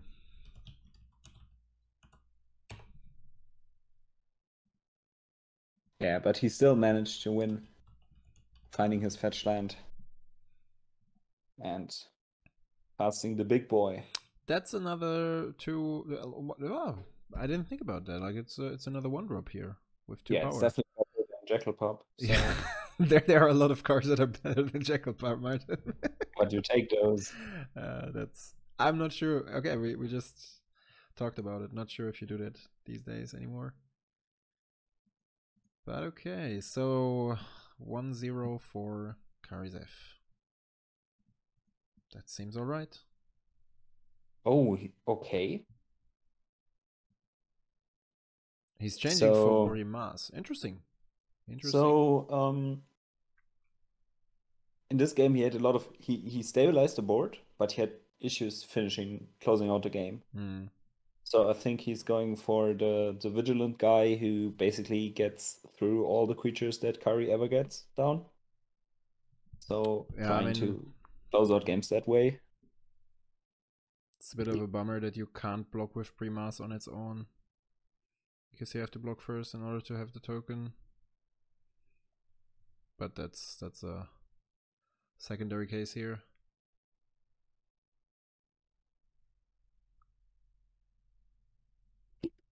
Red player back to sorting his deck. Yeah. Should I start with the lo-fi beat? Like sorting the deck for 8 hours. Yes, he has Let's Jitter. Get some loops going. He has the new Aura guy. I think that one is pretty good. The last list that made top 8 included Daxos, which is a Soul Sister-like effect that helps.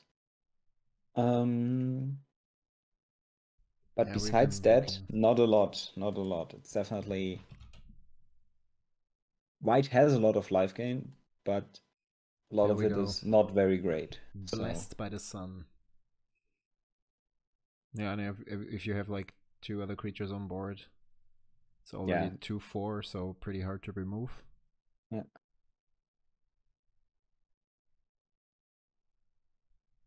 But maybe he's not playing Daxos. Like the Daxos only comes from another list that was played in Lyon a few weeks ago.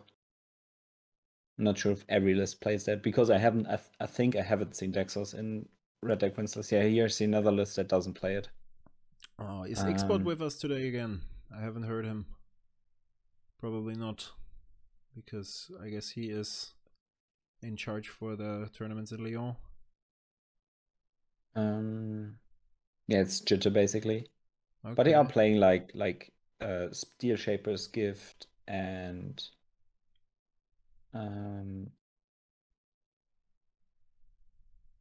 cards that can 2-drop your Jitter.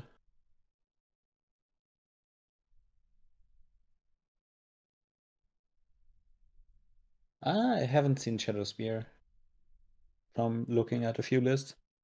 Yeah, I think Shadow Spear is just like, it's a bit too slow. It's pretty bad against non-red matchups, and it's not even great against mono-red, because if they like bolt your dog in response to equipping Shadow Spear for 2 mana to it, it's like pretty rough. And there's a mulligan. It's not like with like Akiri, where you one swing with Akiri and Shadow Spear just wins you the game. Like you need to, the timing you need with Shadow Spear on the dog is way more clunky. Can do some deck comparison here, right? So yeah, so Daxos was only in one list. There's the white 2 one that gains you 4 life if you really want like more tools to answer. Not sure if that's the case post Ragavan Meta. Yeah, I don't think that's a good card. Yeah, I see no Shadow Spears in mono white. You can path to exile your own creatures. That's something you could do. Yeah, well. There's a 1-drop. Can't figure out what it is. That's the Soulscar Mage on the one side and the Selfless Savior on the other side. Is it a Soulscar Mage? Okay. Talia is a good one. So there's Kari. That swap is gonna hurt though, but for the white Winnie player or for the red one, you mean? Like having a 3/4 is definitely not a bad thing. Yeah, I agree.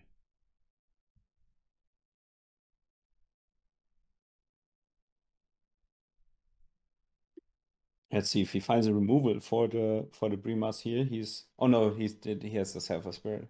Selfless Savior. Yep. Yeah. It's going to be a tough one, I guess. Especially because Primas has Vigilance. Yeah. So we might see another. Let's say this game is decided for the white Winnie player, which is a very hasty conclusion. But probably we could see another swap for the third game. Good one. Yeah, good catch. The Soulscar Mage actually prevents the Selfless Savior from doing anything because he puts the 1/1 counters instead of dealing damage to it. So we have the 0/1 Brimas now. Correct. I didn't think of that. No. That's good. Not too powerful. So now he can start swinging, I would imagine. Yep. So here comes the monkey.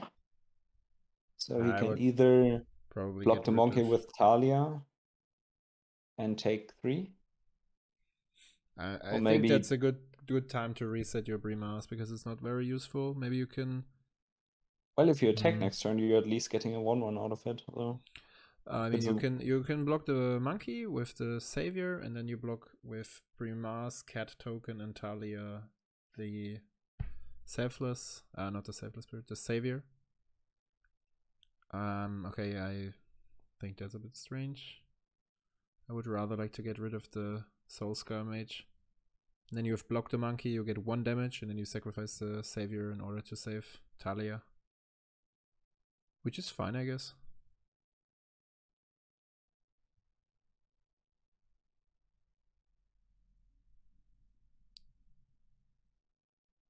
Hey, Hyper Anton, what's up? Amazing, we have 48 guys with us. Welcome to everyone who joined. My brain.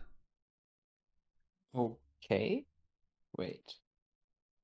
So that was a... And Talia is gone. Oh, there's a jitter.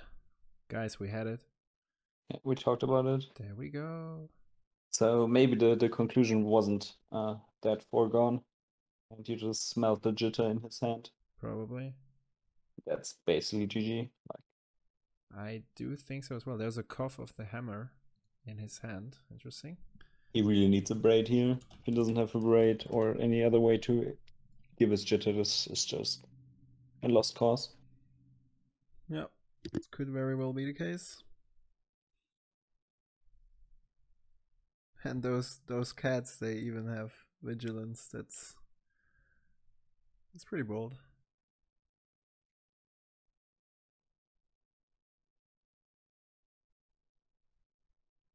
Ay. You need a lot of lands to cast those spells, guy. So there's the Maddening Hex still doing nothing. There's the cough, and the cough is producing a 4/4, which is getting blocked by a 5/5 cat. Yeah. Not sure about that. If you really want to trade your lands. Loyal Apprentice isn't great either, so he decides to play the cough. But the creature is only until end of turn. So he can make 4 mana again for all the mountains. Yeah. He's pretty screwed with creature-based magic. If he would have some spells. But in the end, I mean, Jit is producing tons of life, so... Unless there is a sneaky Skullcrack or anything similar. Yeah, this is rough. That's rough, yeah. So maybe we're getting closer to what I was saying earlier, that the white Winnie player might win this matchup. So he's untapping a mountain in order to play a Zergo. Oh, that's a costly Zergo.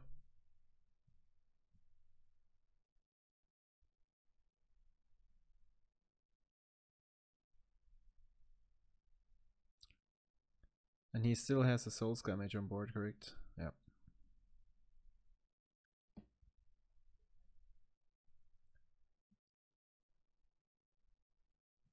I mean, he can even start getting rid of the creatures, make them smaller, or just attack with a big cat, which wouldn't make a lot of sense. And that's the Elite Spellbinder.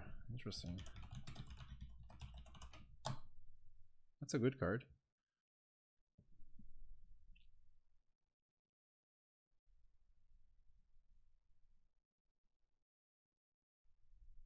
So he gets some hand information. The Loyal Apprentice is exiled. That's alright. Doesn't care a lot about Maddening Hex. I wouldn't do so either.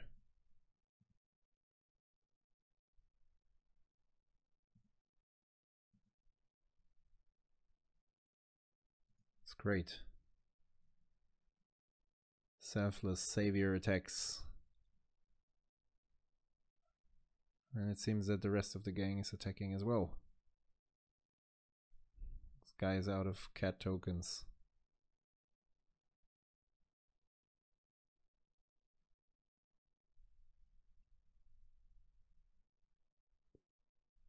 Yeah, that's a troublesome situation for the red player. It's that exciting that Martin's completely silent. Yeah, I'm just looking at the jitter. Wondering how a sword could cross the moon. Zergo can't block. It can block creatures with power less than 2. So the cat has power 1, which is okay.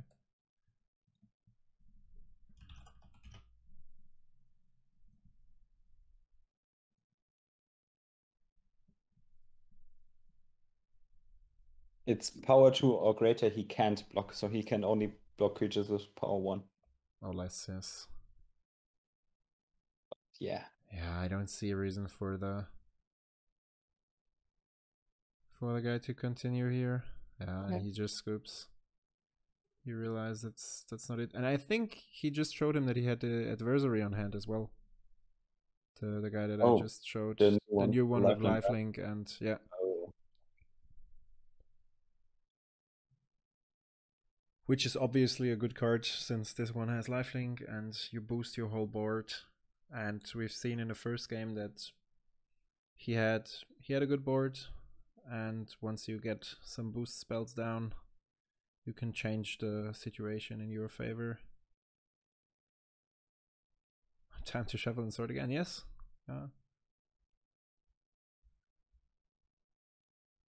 Interesting. So it seems that the White Winnie player decides not to swap again. Yeah, it's a best of 3. Yep. Yeah, I think that game was a pretty good representation of why Primas is a good swap. Primas is good here. I think his list also makes it a lot better because he's really deep in all the protection weenies. So he's not really like scared of losing Primas to like Flame Slash or something like that. Why are they rolling? Wait, what? Did he just coin flip his swap? Probably. That would be kind of dank. Yeah. Living on the edge. It's probably okay to do it on the draw. Yeah. Yeah, maybe Primus just is a turn too late when you are on the draw. So yeah. But it looked really powerful there, so and like Isamaru looked pretty mad in the game earlier, so we will see. So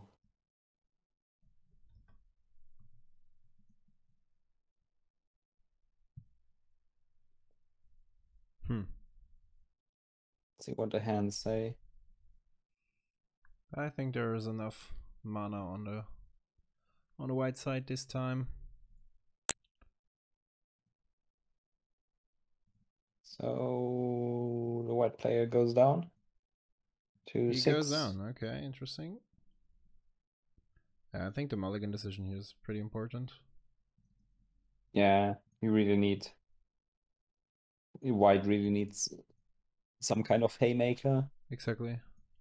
And last game he had all of them. In this hand, maybe had none of them, or he just was flooded or screwed in some way. Yeah.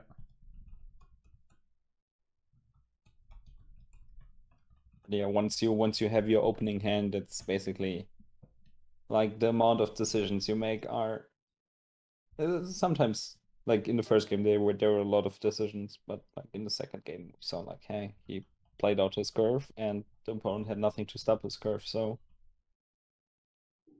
that's correct. He did win that one, so 7. Let's see what okay, so he takes a 6, puts the card down, and we see a 1-drop. It's a Bomat Kuri. Yeah, it's a Bomat Kuri. On one hand, that's probably one of the better 1-drops. On the other hand, that's a pretty bad 1-drop against Isamaru. the dog. Yep, and there's the dog. Isamaru already paying off. But I think you just kill this guy.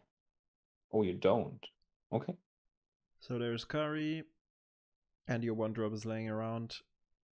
Maybe he's just like waiting for the next turn to kill the dog and get more value with the ding. With the Self-Spirit is good. That's pretty good. You take those.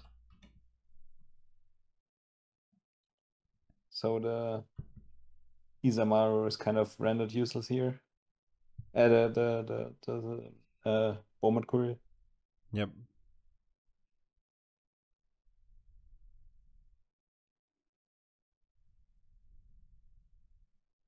Yeah, now you're definitely thinking twice about spending a removal spell for Isamaru, if you even do that. Would rather go face. I mean, Kari is still connecting. If he has cards to deploy here, if he has like another creature or something. That's the Phoenix you were talking about earlier. Phoenix, something with Ash. Something with Ash. Yeah, Ash something. Yeah. Sorry guys, we only know 95% of the cards. I'm currently looking for it. If that's the case. There's a Skyclave Aberration. It's a great card. Phoenix of Ash. Especially when... There we go.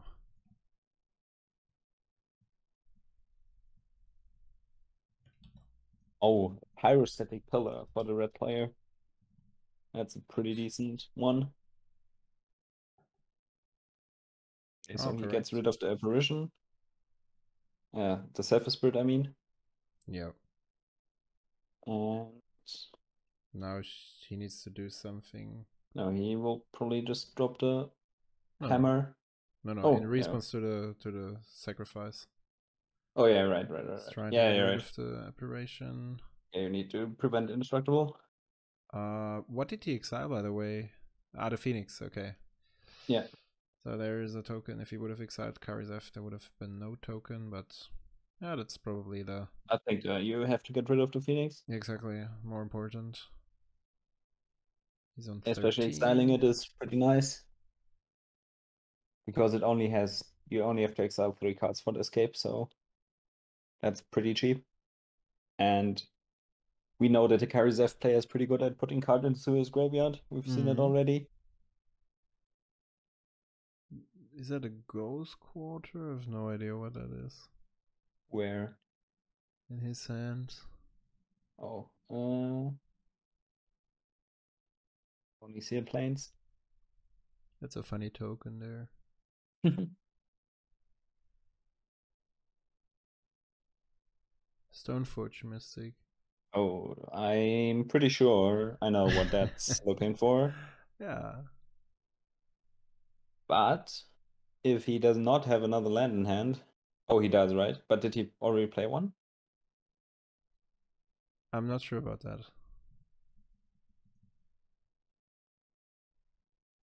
I don't think so. Yeah, he played the apparition last turn, so he did not play a land yet. Correct. So he can drop the Jitter. There is a Jitter. Jitters. Eventually. That's pretty good for him. Yeah. He can drop it this turn and then equip it next turn. If he has a land, but yeah, he has. I think he has one. Yep. I saw one in his hand. Yep, he has it. But he drops another creature, which is also fine. Yeah, that's probably better because you really want to. You really want a buddy, because if you played the Jitter now, the opponent could have like double bolt and then yeah. So what was the card on top? That was the Beaumont Courier. Yeah, that's Beaumont Courier, Kari ZAP, ends of 33. And he named the Beaumont Courier. Oh, fair enough. I would imagine so.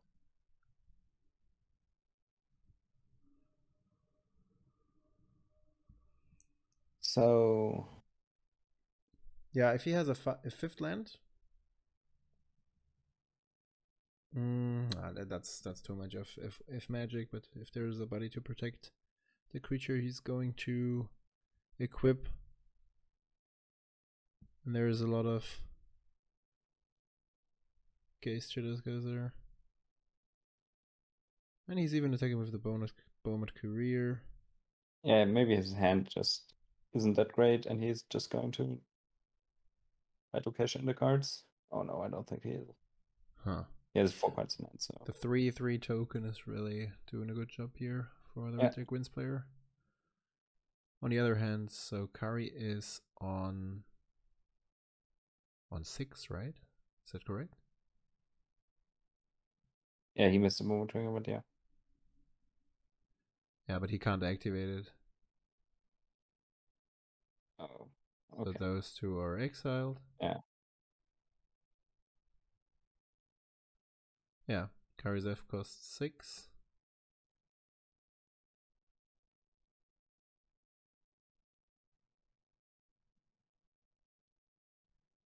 Down to 8. Question is if he's following up with... There's a Slaying Fire. Okay. If I see the card correctly. So that's his Jitter safety policy. Yeah, I mean... Yeah, Kari costs 4, not 6. You know, and that's what I was talking about. If he would have had CMC1. Oh, protection buddy. Protection buddy. Yeah, but... Yeah, as I said, that's too much if magic.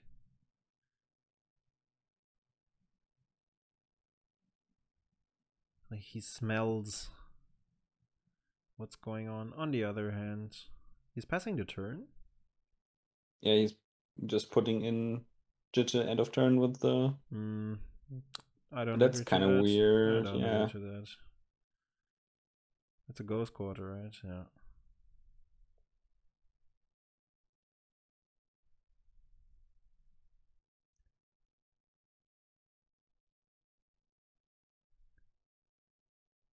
That's a 1-drop, the new one? With haste, a 1-drop? Yeah, that's a Goblin Guide. Goblin Guide. That's not a new one. No, that's right. So now he has to double block. Absolutely. Otherwise he's dead and gone.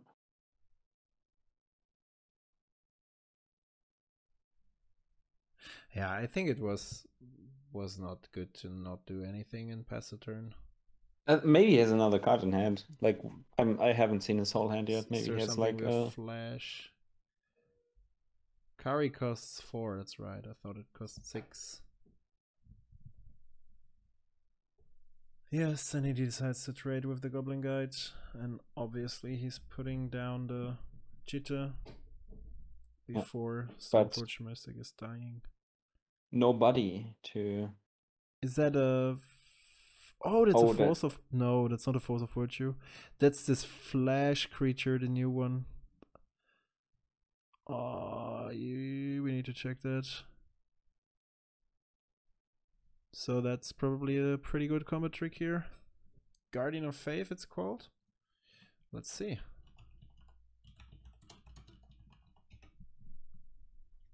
Oh yeah, he can phase out the creatures.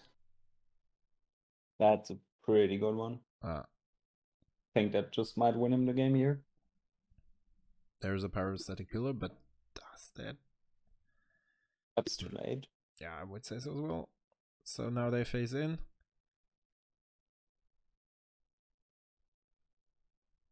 And the opponent does not have any.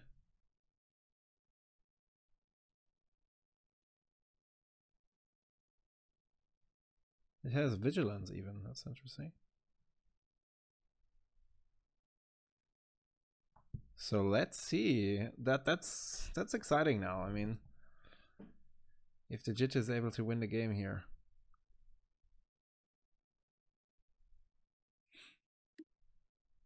So he really wants to draw some kind of shock here. Yep. He didn't. He could also. What's the second card? I mean, the Parasitic Pillar is also a card that's not to his favor, right? And the Cough is dodging. Cough is dodging that. That's interesting. Yeah, so I think you are just going to block the token with Stoneforge Mythic. Wait. There's a land. Okay. But you're not doing anything, right? You could take the damage from the Goblin Guide, right? Well, I mean, you have to block. You really want to block the mountain, I guess. You really want to block the mountain, I guess, with Stoneforge Mystic. Yeah, I would do the same. And then... Wait, he's basically gaining his opponent life here, right? Of course, he's forcing the jump, but like... Yeah, correct. Like, what's the... Well, it's equal in life total, but yeah. Goes to 2, but he has 3 jitter counters now. I don't know about you, but I would maybe... So he's on 14.